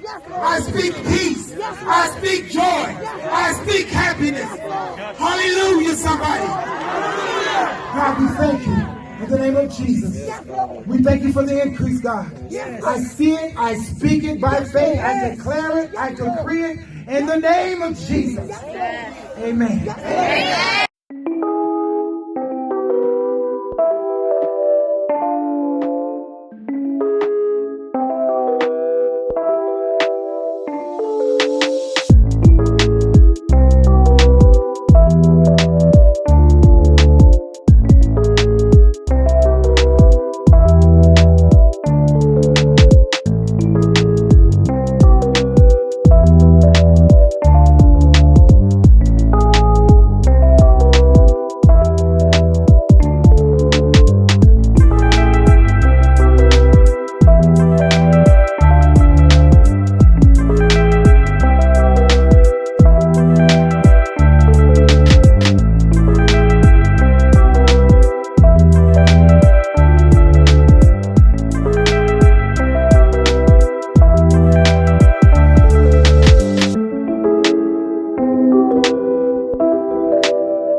moment, think for a moment, if you had woken up on Tuesday morning and the scene that you saw was a black man choking a white police officer to death, do you think for a moment Mike Freeman would have stood still and allowed 5 days to occur before he prosecute that man? Of course not. Would he have allowed bystanders who witnessed and allowed it to occur to happen? No. Let us deal with this. We have to address this now, but you have to allow peace to occur in these streets because the criminal activity that is taking place. We are not it. They are it. And y'all have to understand that. So right now, I need everybody out here to stick together. Stay as one. We are one. We are together. They burning it up. The white people. The white supremacists burning The white supremacists is burning our city down. The white supremacists are burning us up. This is ours. They can't have it, and we will not give it up. We will not give it up. Watch your back. The white supremacists are out here. We are sticking together, and we have to remember that. So when the fight comes, we gotta stay with us. Go handle business. Then go home, take care of the kids. I had a wife at the home at the time, so I had a wife, brand new baby boy. Working my job, and mine, I was 240 pounds, 245 pounds at the time. Nigga, I lost damn near 50 pounds being down there every day. I'm talking because we was in the heat, moving around, and I felt like that I had just this godly energy. Like most of it to me is a blur. So when I tell people about taco, they come in, they sit down, they eat the food, and then I tell them what's happening. You can't go on my Facebook post one time and say, you can't go on my Facebook right now or any of my social media and find me saying that I make the best tacos out here. Not once will you ever see me mention my food when it comes down to this taco shit. It's always going to be somebody better than you in something that you do. It's always going to be somebody I have better. an Iron Chef champion and a Food Network champion. Until two people like that come to me, I'm not worried about nobody being better than me. Bring fair? That's like Tom Brady coming to be like, oh, there's always somebody better than you. No, nigga, if you ain't bringing up the hardware, we have nothing to talk about. So we got to get back to edifying the champions. This is why I say their names, right? Same way I say Breonna Taylor. She's a champion. Yeah. George Floyd, Yeah. champion. That's My right. man Philandro, my man Phil from Central. Yeah. He's a champion. Yeah. The reason they're champions is because they were taken away from us too early, but we have to champion their name by doing the actions that matter. So because I feed people, right? Because I can feed families. If I told you how much business success, not for me, but for other people that's come out of this taco business, I could sit here for a whole another fucking hour.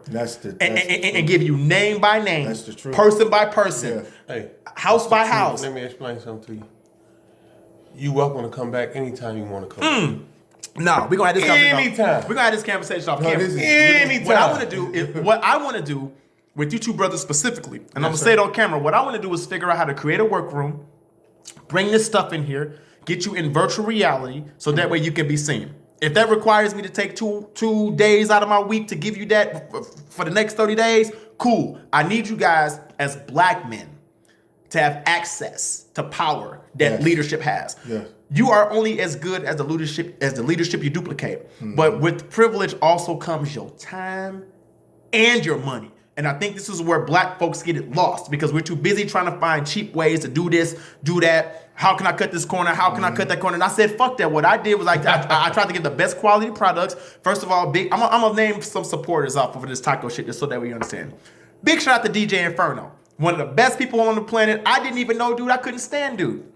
But when I first met dude, he told me up front as a DJ, dude, I've never seen somebody get up, turned up as crunk as me. Well, damn. And I even went on a radio interview and he said my name over the air. That's when I first got here. So someone speaking for you like that kind of gives you a platform, right? Big shout out to DJ Soda, Ellie, and the people who allowed me to use their homes, who allowed me to use their amenities in their hotels. Bro, we was doing taco on the rooftop downtown Minneapolis, bussing.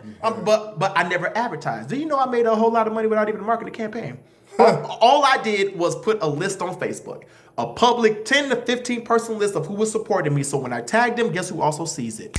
Their friends, their family, their counterparts. So if you can imagine those fucking Willie Lynch papers, me having to fight that shit, every name represented a close to 5,000 person network. So you take 15 times about 5,000. Give me that number. Yeah, That's how much access I got, right? So if I got 150,000, law of averages is 10%, right? Mm-hmm. I just impacted 15,000 people. Law of averages technically give me 1%, so I'm still at 1,500. So if you can imagine doing this 6 months, 12 months, that 1,500 every time I do that shit, that number adds up real motherfucking quick. That's money. Real fast. Yep. No, not money.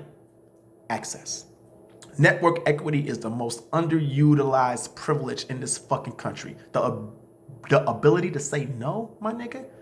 Do you know how many spots I've turned down with this food? They want me to bring you should come here. Nah, I'm good. You should do this. Nah, I'm good. I have consultants I talk to for that. Yeah. Okay. Perfect example. Buick, they got commercials, right? Yeah. Toyota. Yeah. Nissan. General Motors. Yeah.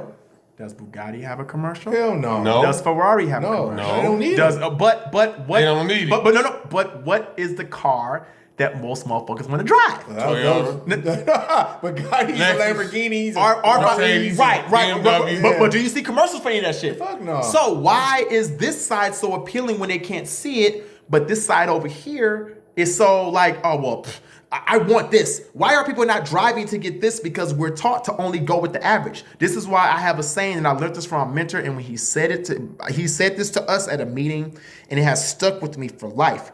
There are lions, sheep, and hyenas in this world.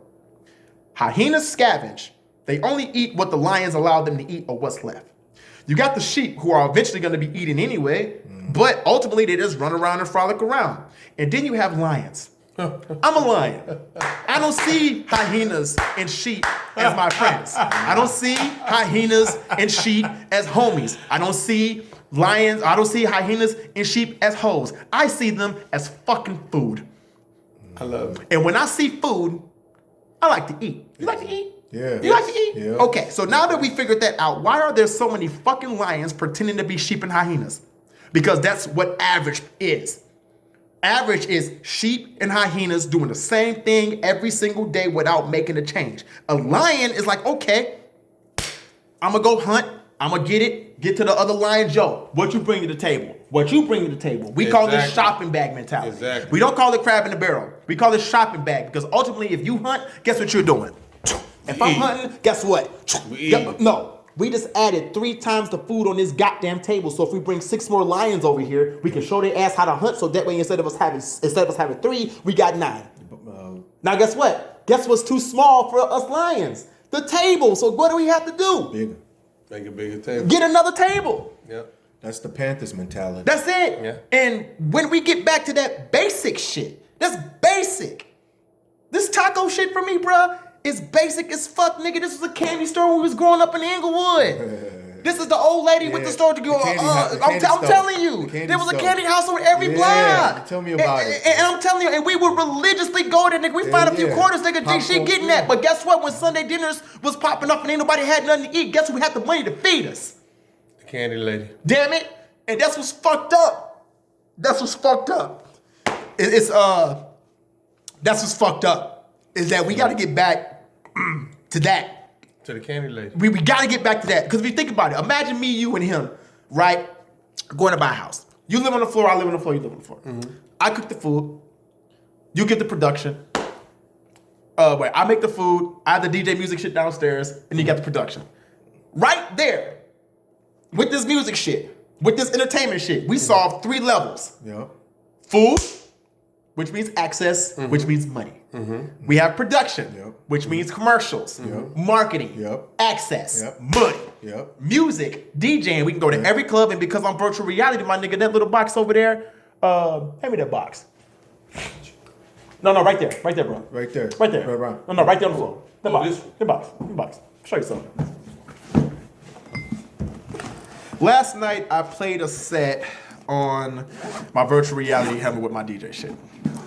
I was broadcasted on this helmet to. I just saw that. I was broadcasted on this country I was broadcasted to 60 different countries on this goddamn helmet. I just saw that. I also was just on a phone call and a message with someone who has a very high level 3D graphics resume. And when I tell you high level, we talking Toy Story, Pixar animation resume. Who runs teams. So why would I figure out how to DJ in some goddamn club when I can figure out how to get worldwide? Did you know these worldwide people ask me, bruh, I know who you are. We looked you up. You the dude with the teddy bear on your back from George Floyd Square. Whatever you need, we will give it to you. So now, because I have developers who are willing to help me build a George Floyd Square, do you know inside this helmet they actually made a replica of the Martin Luther King speech, and they have a Martin Luther King speech replay being in there right now that you could take 12, 13, 14-year-olds to so they can actually hear it word for word? I didn't know what I saw that just right now at Costco. Yeah. I didn't know what it was. So for me, right? So for me, it's Just all saw that. access. So as a DJ, imagine having $10,000 worth of equipment inside my helmet, and I can DJ no different than I'm doing at a club. I can make just as much money in 1 hour than I make in 4. I did that last night, and I was on a call with these people this morning, and they praised me so much. I said my set was a C-. My shit was weak to my standards. But when they say, "Hey, your energy by itself gives me life," you're talking about a multi-millionaire. That's what drew me to you. Like when I seen you that night, the first night about it was like a couple months ago at Taste of Rondo, I'm like, I gotta tell Mo about this dude. It was. I gotta tell him. I gotta tell him about it. It was the subject matter to me. Yeah. Because I wasn't there that night. Yeah. I just listened to what he was talking about, and I was like, man, we gotta get, bro. I mean, Your we gotta energy. get. Your energy by itself. I'm an asshole for real. I'm just No, Your personality. It was the subject matter that I was listening to him, and Yeah. I was like, this is something I don't know about. Yeah. You know, and it's something I wasn't privileged to be part of because I was on parole, so I couldn't really do. You could do that. Yeah. And I was locked up shit. when the George Floyd stuff happened, and I'm like, they're sending me I back. never would have knew who started George Floyd Square. I've been son over there. got I've been some into video. Just Turkey. I've been over there to Just Turkey, but that's it. You'll be surprised That's it. at how many people. It's humbling me because I almost have. I remember the first time I watched someone who gave me footage of George Floyd Square. I think it had to have been maybe 4 or 5 months after the fact. And I was sitting at my table, and this dude from Lightcast Media, which I will send you the link for that, he showed me the day that I called out the media.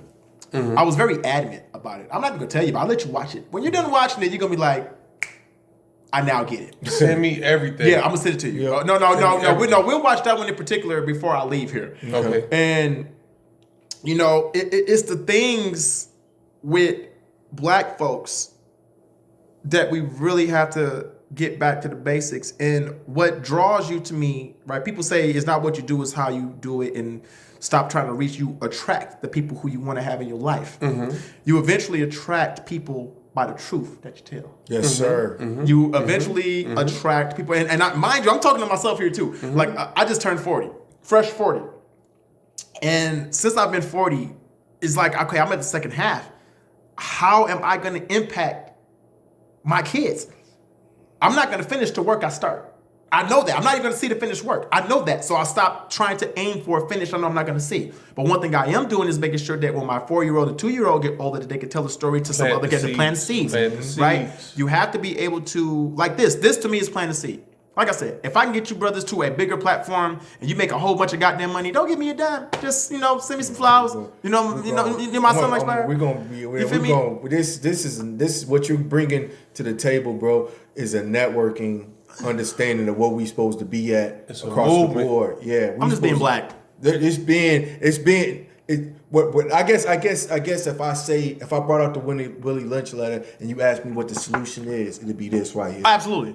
This is the solution. This is the solution. And the only way you get to solutions, us coming together. That's such a cliche fucking statement. Mm-hmm. And I hate to say it like that. I'm adamant about that because I hate to say this is that. our problem as Black men. Well, as a group of people, we not together. If you have, I go inside a dorm in prison, right, and I see a new Black man come in the dorm with his bedroll and everything. He just got there. They look at him with his Versace glasses on and be like, this nigga think he all that. That's what other Black men look at him as. Look at the mindset. But then you see a Mexican dude come in with the bedroll. They don't know him from Adam and Eve, but they see he's of Hispanic descent and they embrace him and give him a care package and say, hey, bro, what you need? Da da da. You all right? You okay? You need to call your family. I got a cell phone. Mindset. cultural mindset. I see. I was. Y'all gonna understand say- what I'm talking about? No, but I was. Yeah, gonna yeah, say yeah, yeah. The culture's been beating Cultural, beating the fuck out cultural of us. mindset. So we It's all have no cultural. culture. It's We all don't cultural. understand our culture. For example, Asian people. I have a lot of Asian fans. I actually was a part of an Asian American Solidarity with Black People event that was at George Floyd Square. Her name is Anthea. She got so much bullshit from her community for defending us that I went down there and I initially just went down there just to go see what was going on. I brought my kids down for the first time ever. Had my babies. I got the pictures to show you that too. When I saw her, I said, I told my security guard, Lee Coleman, shout out Big Iron Man. I said, Iron Man.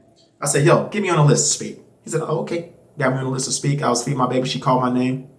I have a saying I was down at the square, say, put your fist up for a reminder. You will hear that a lot in my videos. And when I went down there, I talked to a lot of the activists who are out right now. I think her name is Norsha. She's a part of the, I'm not even going to quote it, but she's out there super tough. And I met her and I talked to her, but as I was talking to the Black mom who lost her son to police violence, my babies went to her as I was speaking. So out of natural thought process, my babies knew that she was protection. I didn't even know her at the time. Went sat on her lap, calm. That is the village that we was raised with. But then I brought the Asian woman out and I looked at her and I said, you know what's crazy about this flag that I'm wearing right now? You are just as more welcome to it than I am. And I want to pray for you in the work that you're doing. So the moment I did that, all these cameras flick. I'm like, fuck these cameras. I said that all the time. Fuck these cameras. I'm not with these cameras. I was like, but if we're going to be here to have this moment for us, a lot of pain in the Asian community, a lot of pain in the Black community. Let's just shut the fuck up, get it done. What you want to do. And then she cried on my shoulder for damn near 5 minutes, bro, I promise you. And again, we've been friends. You will attract the truths that you tell. And if you're telling truth, easy to invite someone to something that means something to you. It's easy to have someone come into your house, hold your kids, change diapers. Just truth. Truth will always get you to that line. And that's one thing I never utilized up until I turned 40. Believe it or not. I told a lot of truth down at the square. Even then, I still had a little bit of a rogue mindset. But now that I'm 40, again, it goes back to this word, responsibility. How do you respond with your abilities? Do you respond with your abilities negative or positive or neutral? When you respond with your abilities, you have two options. You either win or you lose. And there is no in between. And until we can stop glorifying the in between, this is where we can really get to it. For example, all kids getting trophies at a sport event. Not with it, never been with it, because again, it gives you the middle grade line. Right? No disrespect. You know, my values on this are what they are, people, so deal with it. Man, woman, period. Leave me alone. Everybody has a lifestyle that they want to live. Cool. But there's an in-between. I'm not with the in-betweens, right? Same thing with a tie. In between you riding the fence. Right. So for me, like even when I was married, I'm divorced now. You know, big shout out to Amy Wilson and her family. I'll always give my ex-wife the respect that she deserves, because without her, I wouldn't have the versatility I have, because she's actually a Black conservative. Amen. So you can imagine me being in the house with a Republican, right? And their whole family was Black Republicans, basically. So being married to her brought my understanding on politics so much. I wouldn't have a political conversation with her when we were dating. I absolutely refused it because I didn't want to understand. I was like, are you Republican or are you white? You got closed-minded on it. Well, Black people say they're not closed-minded until we get information that we don't want to hear.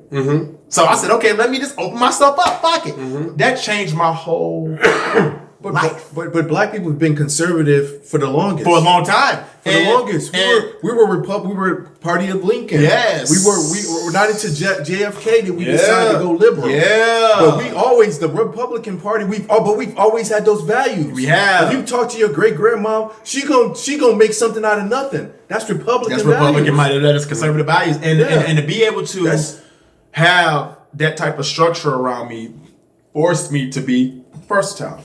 Forced me to be patient. Forced me to, kind of learn more as opposed to speaking more. But when I spoke, it made sense. So being here with you fellas is a blessing because, I was just telling myself that I was going to reactivate because I was kind of tugging at myself for going down to this Amir lock situation because the crew's down there. It wasn't until I came here that it hit me. And then talking about the Willie Lynch papers, those papers is that Willie Lynch paper for me just unlocked a door. I was kind of blocking myself from going down there because you never want to oversaturate your leadership. You always want to try to get in and out, but be pointed with what you say. Me reading those papers, I cannot be selfish and keep my leadership ability away from this situation. So I have to go down there. It is what it is. Respond ability. Yep. When you have your responsibility, what do you do with it? How do you respond with your abilities? Mark my words. When I go down there, I never heard it broke down like that. I peeped as soon as he said it. I said, I'm gonna take that. He said it. I said, I'm gonna take that. I got that. I like that. I like that. Yeah, I like that. I've never heard it broken down. I love that. And ability. How do you respond with your abilities? And if you respond in kind, Michael Jordan decided to respond with his abilities. He got cut and he decided to respond with his abilities. exactly. So now he's a Hall of Famer. Greatest ever. Tom Brady, responded abilities. He was a 7th round draft pick. But guess what? He responded to his abilities. And because he responded, he now has 7 rings, 10 Super Bowls. History. Damn. So now, George Floyd Square, I have the ability to mobilize naturally. Didn't try to, but it happened. So because it happened, I now have to respond with my abilities to be able to garner situations that happen like this, but also not do it only when the police is involved. That young man that lost his life, London Bean. When that an 8-year-old got killed by a 13-year-old in Minneapolis. Young cat.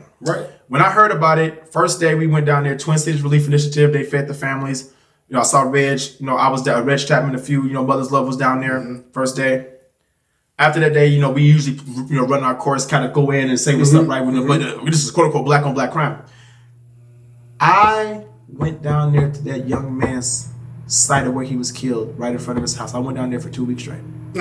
I went down there and cleaned it up every morning because I didn't want to be seen by the family. I went down there and cleaned it up, picked up the candles, straightened up the tables, because I was imagining that being my son. But then that first morning, I called out to the hood. Mind you, this is North Side, baby. I'm in the north side of Minneapolis in the morning with school buses and folks outside. I said, black men, what's up?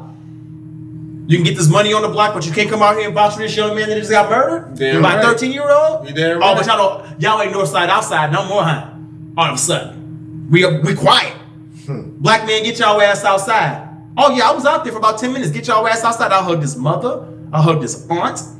I got to talk to the family. Come to find out, a lot of them are part of the situation too. So I let them know from the start. But hit my phone. You know what time it is, bro. Whatever. So I would always just go there to check on them the first couple of weeks, right? But the heart can only take so much.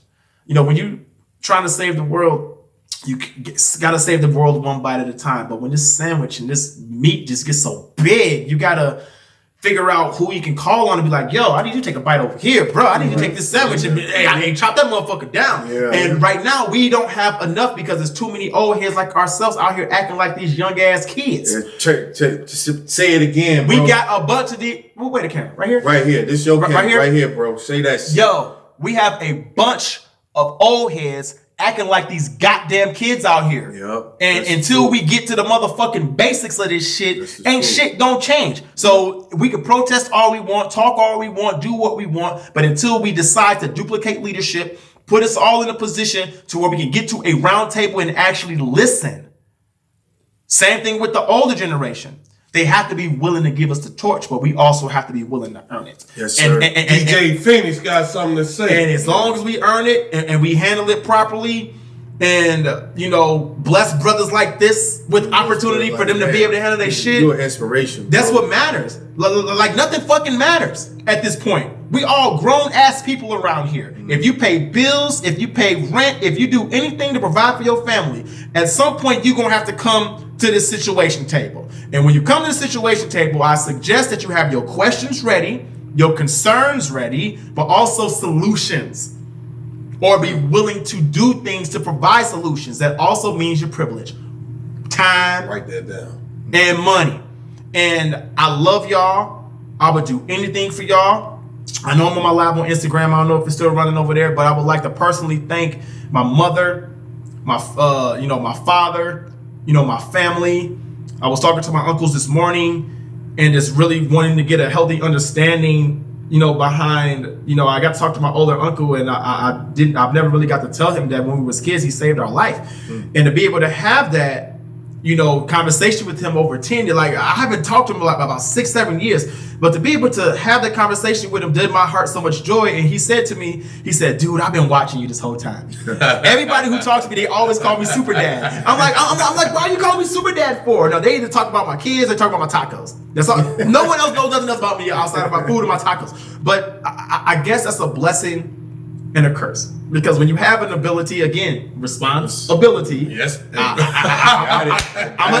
a chef. So because I'm a chef, I'm taking that from you. Chef, right? I'm taking that from you. And I can cook my ass off. I decided to respond with my abilities. So I decided to create taco using tacos, because ultimately the whole purpose of, outside of the political shit, to be real with you, I'll just be frank, the main reason why I started making food and I made that acronym up was for people to eat my food, shut the fuck up and listen. Because what are we taught as kids? Don't talk with what? Food in your mouth. Right. And if food's in your mouth, if phenomenal food's in your mouth, you ain't gonna you ain't gonna want to talk. I'm listening anyway. Yeah, listening. So because of that, I now have, again, responsibility. And because I have a responsibility, I now have the privilege of being on a media platform that requires me to be honorable, respectful, and humble to the time, money, because last time I checked, that is not cheap. That is not cheap. That motherfucker over there definitely ain't cheap. These lights are not bright in the motherfucker, but they are not cheap. And again, it goes back to basics, right?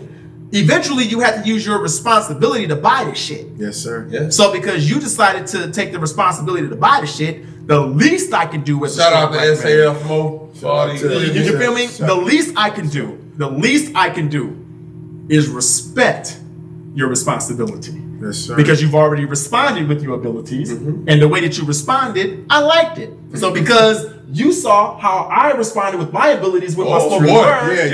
Guess what? You now decided to respect my response to my abilities. Now we decided. We gotta get that, bro. We gotta bring him on. And this is what happened. Yeah, I thought when we went to go search for you, I was like, he a myth. He gone. Listen, I went downtown looking for you. He gone. They told me he got a restaurant downtown St. Paul next to that. St. Paul next to that. I went down there. I talked to the bartender. I gave the bartender my card and the flyer. I gave the bartender the flyer. I'm like, I know he worked down here somewhere. They did not tell me. I never got a response. I was like, don't you worry about it. And then I'm gonna tell you how I ended up at Taste Rondo the other night. Shout out to Billy's on Grand. Oh, Wesley! Shout out to Billy's on Grand. Wes called me last Tuesday, and he said, Ron, what are you doing? He said, he texted me. He said, what are you doing at 7:00? I called him. I said, I'm not doing nothing at 7:00, but working. I don't get off work until 7:30. He said, well, at 7:30, meet me at Taste of Rondo. I said, okay. So I went down there. And when I got there, he had a bunch of his staff there from Billy's and stuff like that. And I said, why are we here? What's going on? He said, well, it was February 1st. He said, it's Black History Month. We're going to take the initiative to go around and support all Black people. He said, every chance. You got to tell me what he said. Every chance I get to get out. He said, every chance I get to get out when I'm not busy working at work, at the bar or nothing like that, I'm going to support a different Black business this whole month. Yeah. That's what he said. And that's why we were out and we had a good time. And we went back to Billy's after that. And that's how I bumped into DJ Phoenix again the second time. I seen him there DJing. I walked right up to him like this. Oh yeah, he walked up. I walked right up to him. I said, ain't you the DJ that was here doing the speech about George Floyd Square? He said, yeah.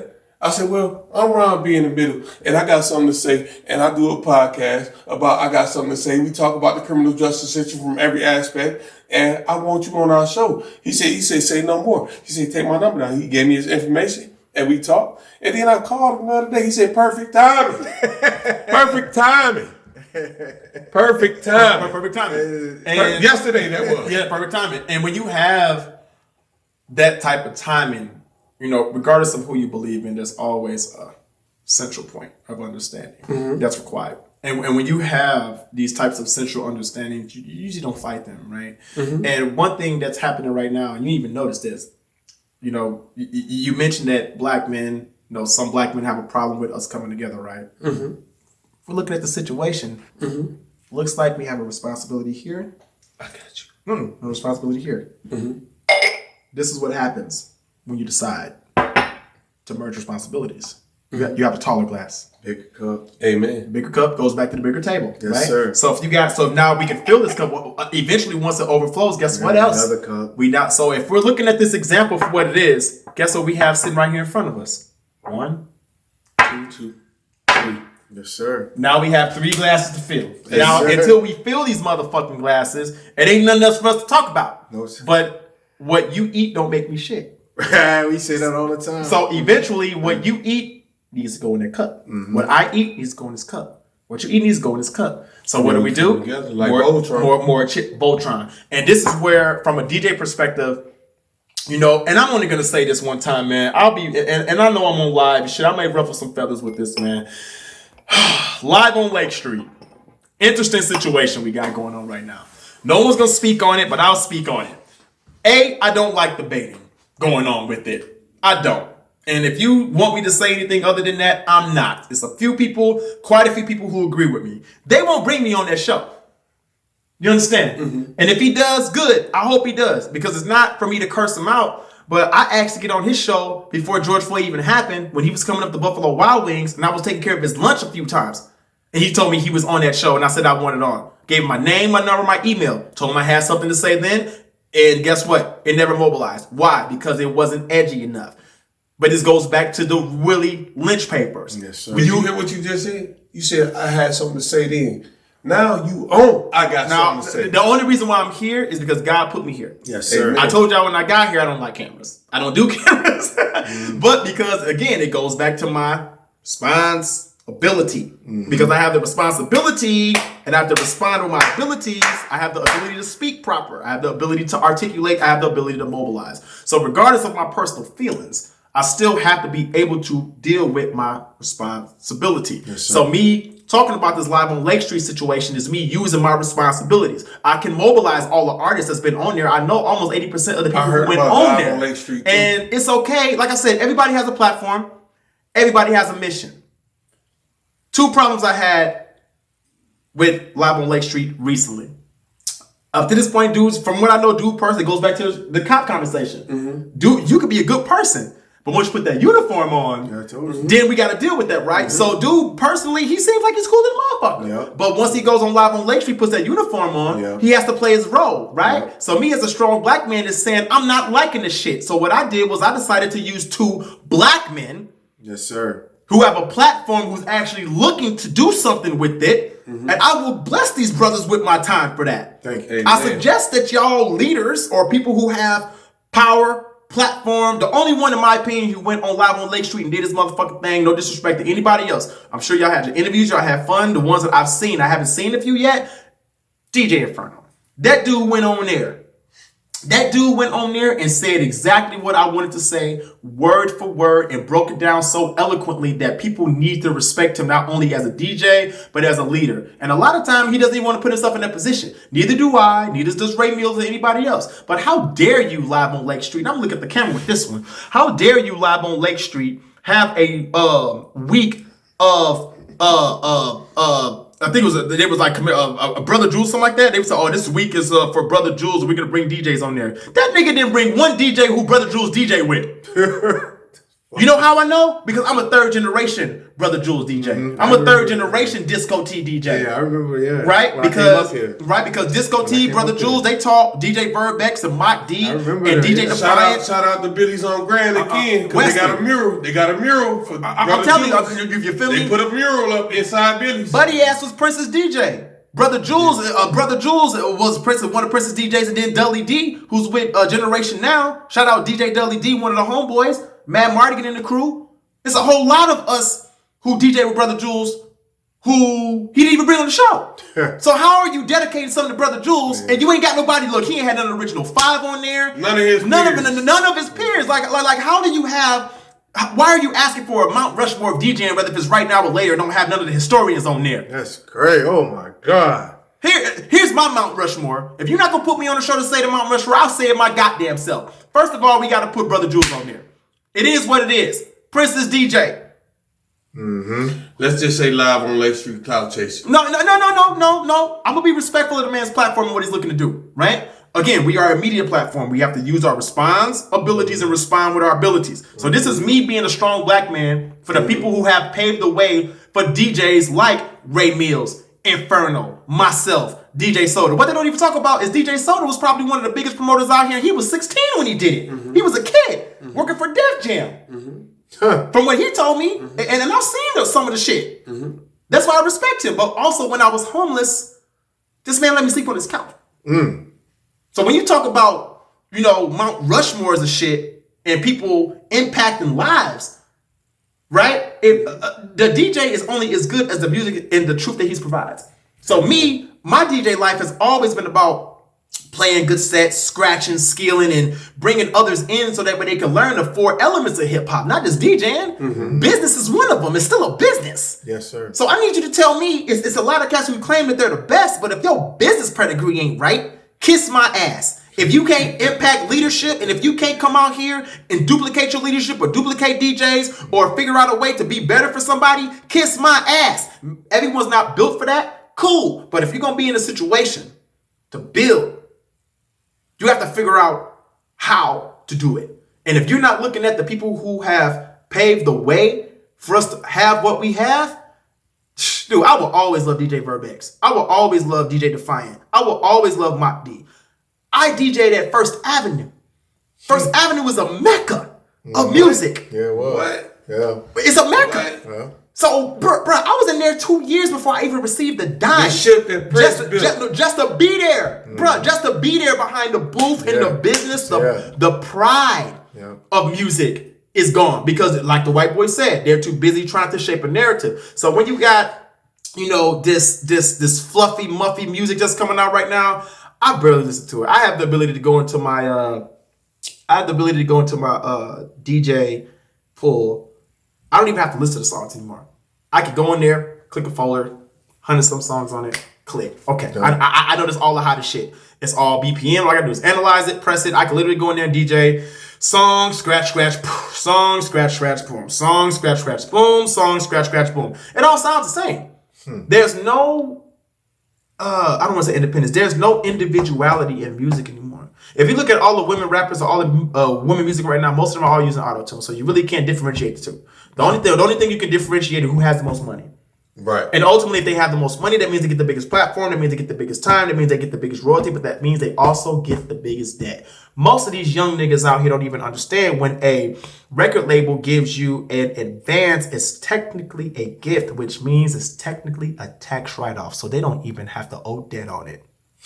So not only are they writing it off, they're getting paid on it because guess who has to pay the money back plus percentage after everything is happening. So not only do they get paid once on their ass, they get paid twice. So for me as a DJ, I try to figure out what's the best way for me to help them. So I just released a mixtape. Shout out everybody else in the mixtape. Black Nuclear mixtape volume 1. Black Nuclear volume 1 has Chantel Sings. The reason I put Chantel Sings on there is because she has a radio show. She's had it for 7 years.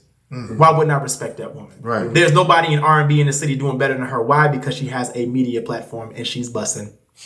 Sorry, no disrespect. I got Young Black on there. He has Big Boy's Barbecue. He just launched his restaurant on January 14th, but I also DJ'd his wedding. And I know his character. John Ray, good dude. Bussing right now with MMG, Mr. Mayhem. Big shout out Mr. Mayhem and the crew. But guess what? When I first met him, we had a conversation about his back. Same thing with Barry. That boy Barry, African dude. Matter of fact, I think he might have been there that night. The young dude that the comedian got on, talking about he got a successful Uber business. No, not him. Okay. No, it was okay. So that was a week before that. Okay. So the African dude came up jamming. He played his songs. Man, I'm like, okay. His manager remembered me from Floyd Square. Okay. When she looked at me, she said, "You look familiar." I said, "Yeah, I do." She's like, "No, I know you. She took a picture. She said, oh, what did you do with the teddy bear on? I said, oh, okay. I said, black woman, what you need? I heard his talents. I heard his stuff. I walked up to him right after his set, and I shook that man's hand. I said, yo, that's going on my mixtape. He said, what? I said, yeah. I said, send me that. You have your promotional in 24 hours. A $500 promotional, mind you. Animated promotionals, that shit costs money. But that's what I did. Right. 24 hours. Here. Take that, playing the track, doing it here. Held my word. No contracts, no nothing. They were so appreciative of that. And I made that decision for my mixtape on the spot. But I also went on the microphone and told everyone in the room, like, yo, I'm choosing Buddy. They was like, what? I said, yeah. I said, I got a mixtape coming out. Why not? Did y'all not like this shit? Yeah, okay then. Where you want to tape? And then guess what? He was on the tape. The dude from North Carolina was funny as hell too. Hold on. So I had what? John Ray, Chantel, that boy Barry, Young Black, AP Lit Class. Aaron Price. He used to work for the government at the Treasury, but he's probably one of the best production managers out here. Hands down. Right? Look, I'll put him against a lot of people. So he was also my #1 draft pick. He's one of my concierges, one of my lead concierges. Helps me make big decisions. So why not put him on the mixtape, right? So I think that was his, okay, so one more. G.I. Jizzle. Dirtbags. Take care of himself. It's one of my friends. Love dude to pieces. He got talent. Why not put him on there? Right? So on top of those 6 locals, if that's what you want to call them, Busta Rhymes was on my mixtape. When he was starting naming the big names. When he was here for the Super Bowl and couldn't get that rider cover, guess whose DJ tables he had to use? DJ Phoenix. I love DJ Scratcher Tour. Dude tore my table. He did the thing on my tables, but guess what? I'm also a mega fan of Busta Rhymes.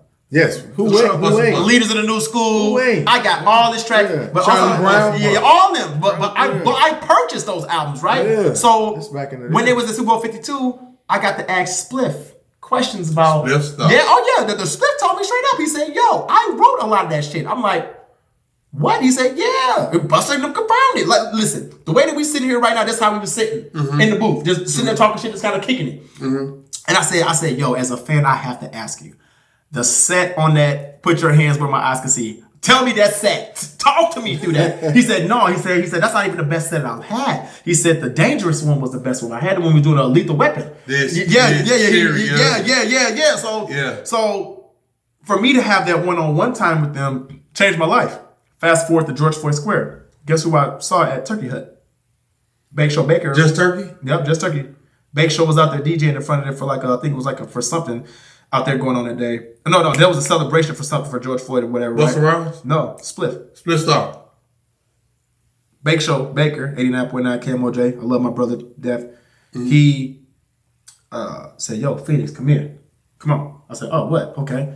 I walked in. Spliff saw me. He knew exactly who I was.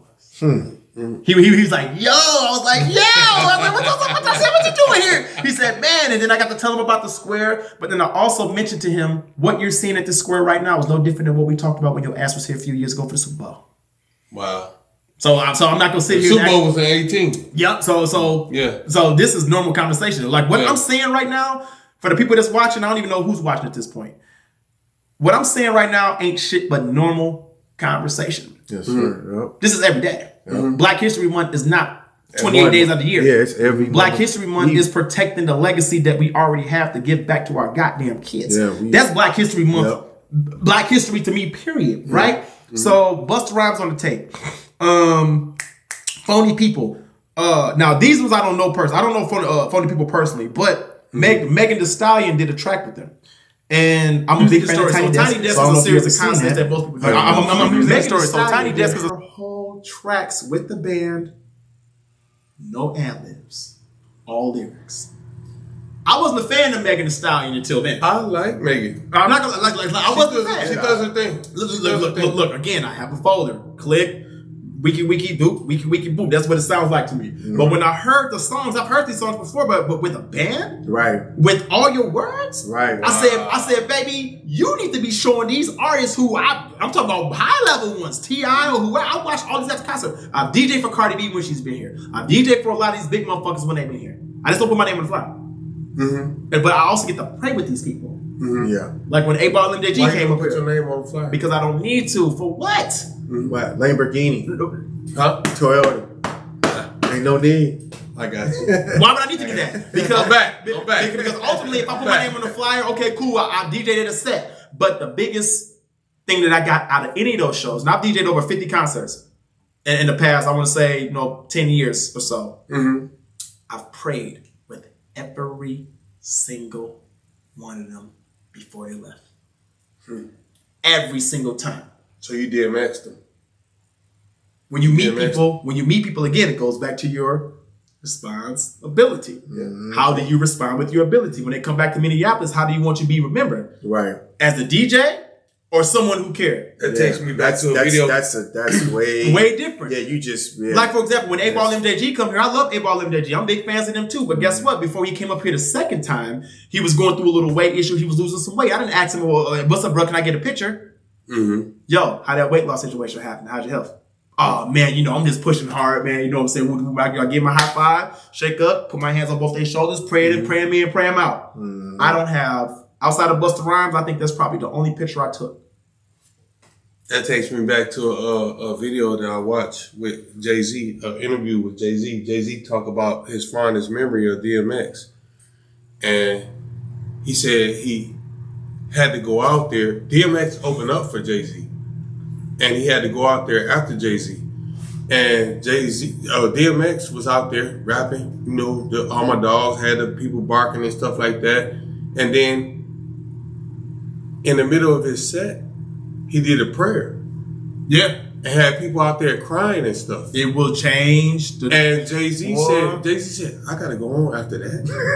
Yeah. I gotta go on after that. Yes, bruh. Understand. You know what I'm saying? It's again, when you can pierce the heart. Right. Heart piercing is an art. Right. Yeah. No one can just come out here and just say some shit and make motherfuckers feel some type of way unless it's negative. Anybody can do that. But when you tell the truth and it pierces the heart, this is why I don't really talk about God too much with people, because it's a sensitive topic. I don't do that unless they open the doors for it. But I always tell people, we have a divine intervention. Either we're going to figure out if this is for a season, if it's for a reason, if it's for a season, or for a lifetime. Yeah. See, a reason, season, lifetime. If we get that, I have friends for life on that principle. I want a lifetime. Well, congratulations. Congratulations. You do, but he's doing the work to make it a lifetime. Yeah. And he's showing those signs. Yeah. It's easy to be somebody who's a clout chaser, or be in awe. But everything he does, but the spirituality part of it, it's very few people bonding on that element, and that's crazy. You know what I'm saying? People reject it because unwoke people will look at that as religion. People who are not with it will just ignore it. But what I do is I try to put myself in a position to keep my heart open to help as many people as I can. And as long as I do that, this shit is normal to me. Like conversations with people say, like even this morning, I was on my call, mind you, with millionaires, bro. Millionaires of the Tribex Art program.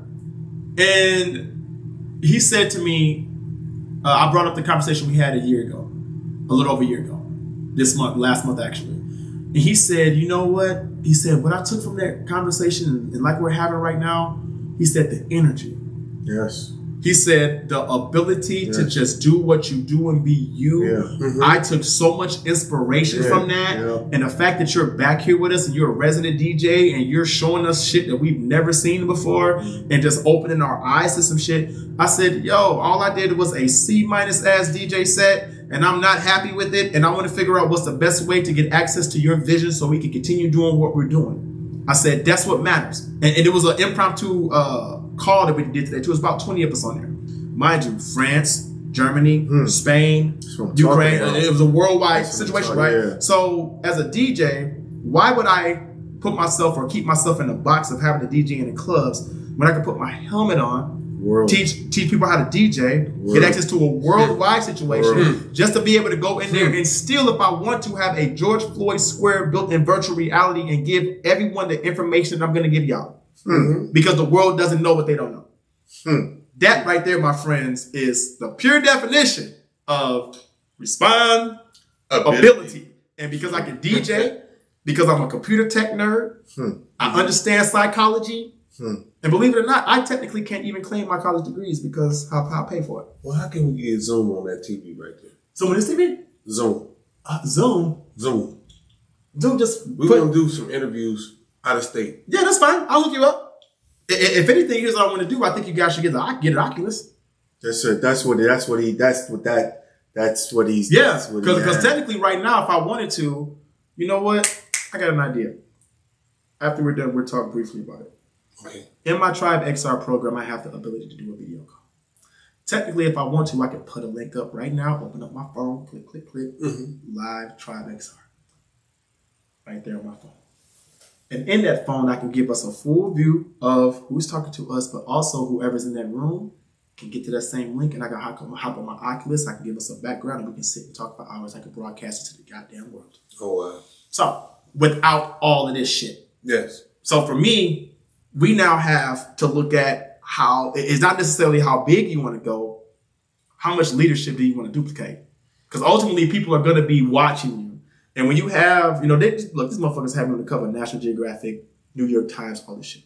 When you have 350 million people watching you. That changes the game. Mm-hmm.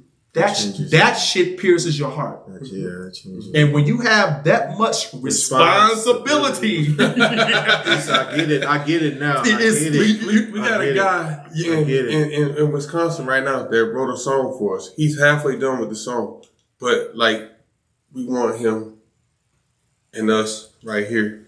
But we want it because he can't come here right now. Listen, I'm so cold at this shit. If you want me to set that up, not only will I give you the keys to it, I'll show you how to ride it, how to drive it, how to wash it, how to put it together, but also how to troubleshoot it. No. But this is basic candy. But this is basic candy lady shit. I like the Oculus. You feel me? Mm-hmm. Like because I have the responsibility, I'm gonna give you guys that, and I want you guys to have that. And if you have any questions, I'm going to give you access to my developer so you can have an understanding about that. Yes, sir. I have the ability right now. I have 5 codes in my phone right now to give you access to the Tribe XR program on me. Why? Because I fucking can. Right. If I want to, I'll get you access to the Facebook people who actually sponsor me so that way I can show you how to get it to us. That way he just tell them what you're doing and he'll send it to your ass for free. Right. but again, that's just the ability, right? And when you have privilege, you have to be able to give people shit that matters. Yes, and if you don't give them the shit that matters, then what are you doing? You're just as complicit as Derek Chauvin. You're just as complicit as the people who killed Emmett Till. And that's exactly what you're saying. Complicit. That's a reason why we thought that this podcast was so necessary. No doubt. Because people were getting out and didn't have anything tangible. They felt as though they didn't matter. Yeah. And like you were saying, you have to give them something that they can use. Mm-hmm. You have to, because you can't give me I need a bat. You giving me a banana. You know what I'm saying? You got to give me something. Mm-hmm. So, I mean, with that said, man, I love y'all. Black man, I love y'all. This was beyond. This is beyond. I think I got to sit back for the whole year and process this. This was. Man, I love it. Listen, I just want to sit around and we can just chop it up, bro. The first time I seen DJ Phoenix, I knew right. Go video. I got something to say. I got something to say. I got something to say. Wait, on three. 1, 2, 3. I got something to say. There must be no doubt about whose side we're on. People who commit. I got something to say. The savings will be used to put 100,000 police officers on the street, a 20% increase. It will be used to build prisons to keep 100,000 violent criminals off the street. You will be put away and thrown away for good. 3 strikes and you are out. Given a race-based country such as we are, people that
grill pit, nigga. You in the grill pit, nigga.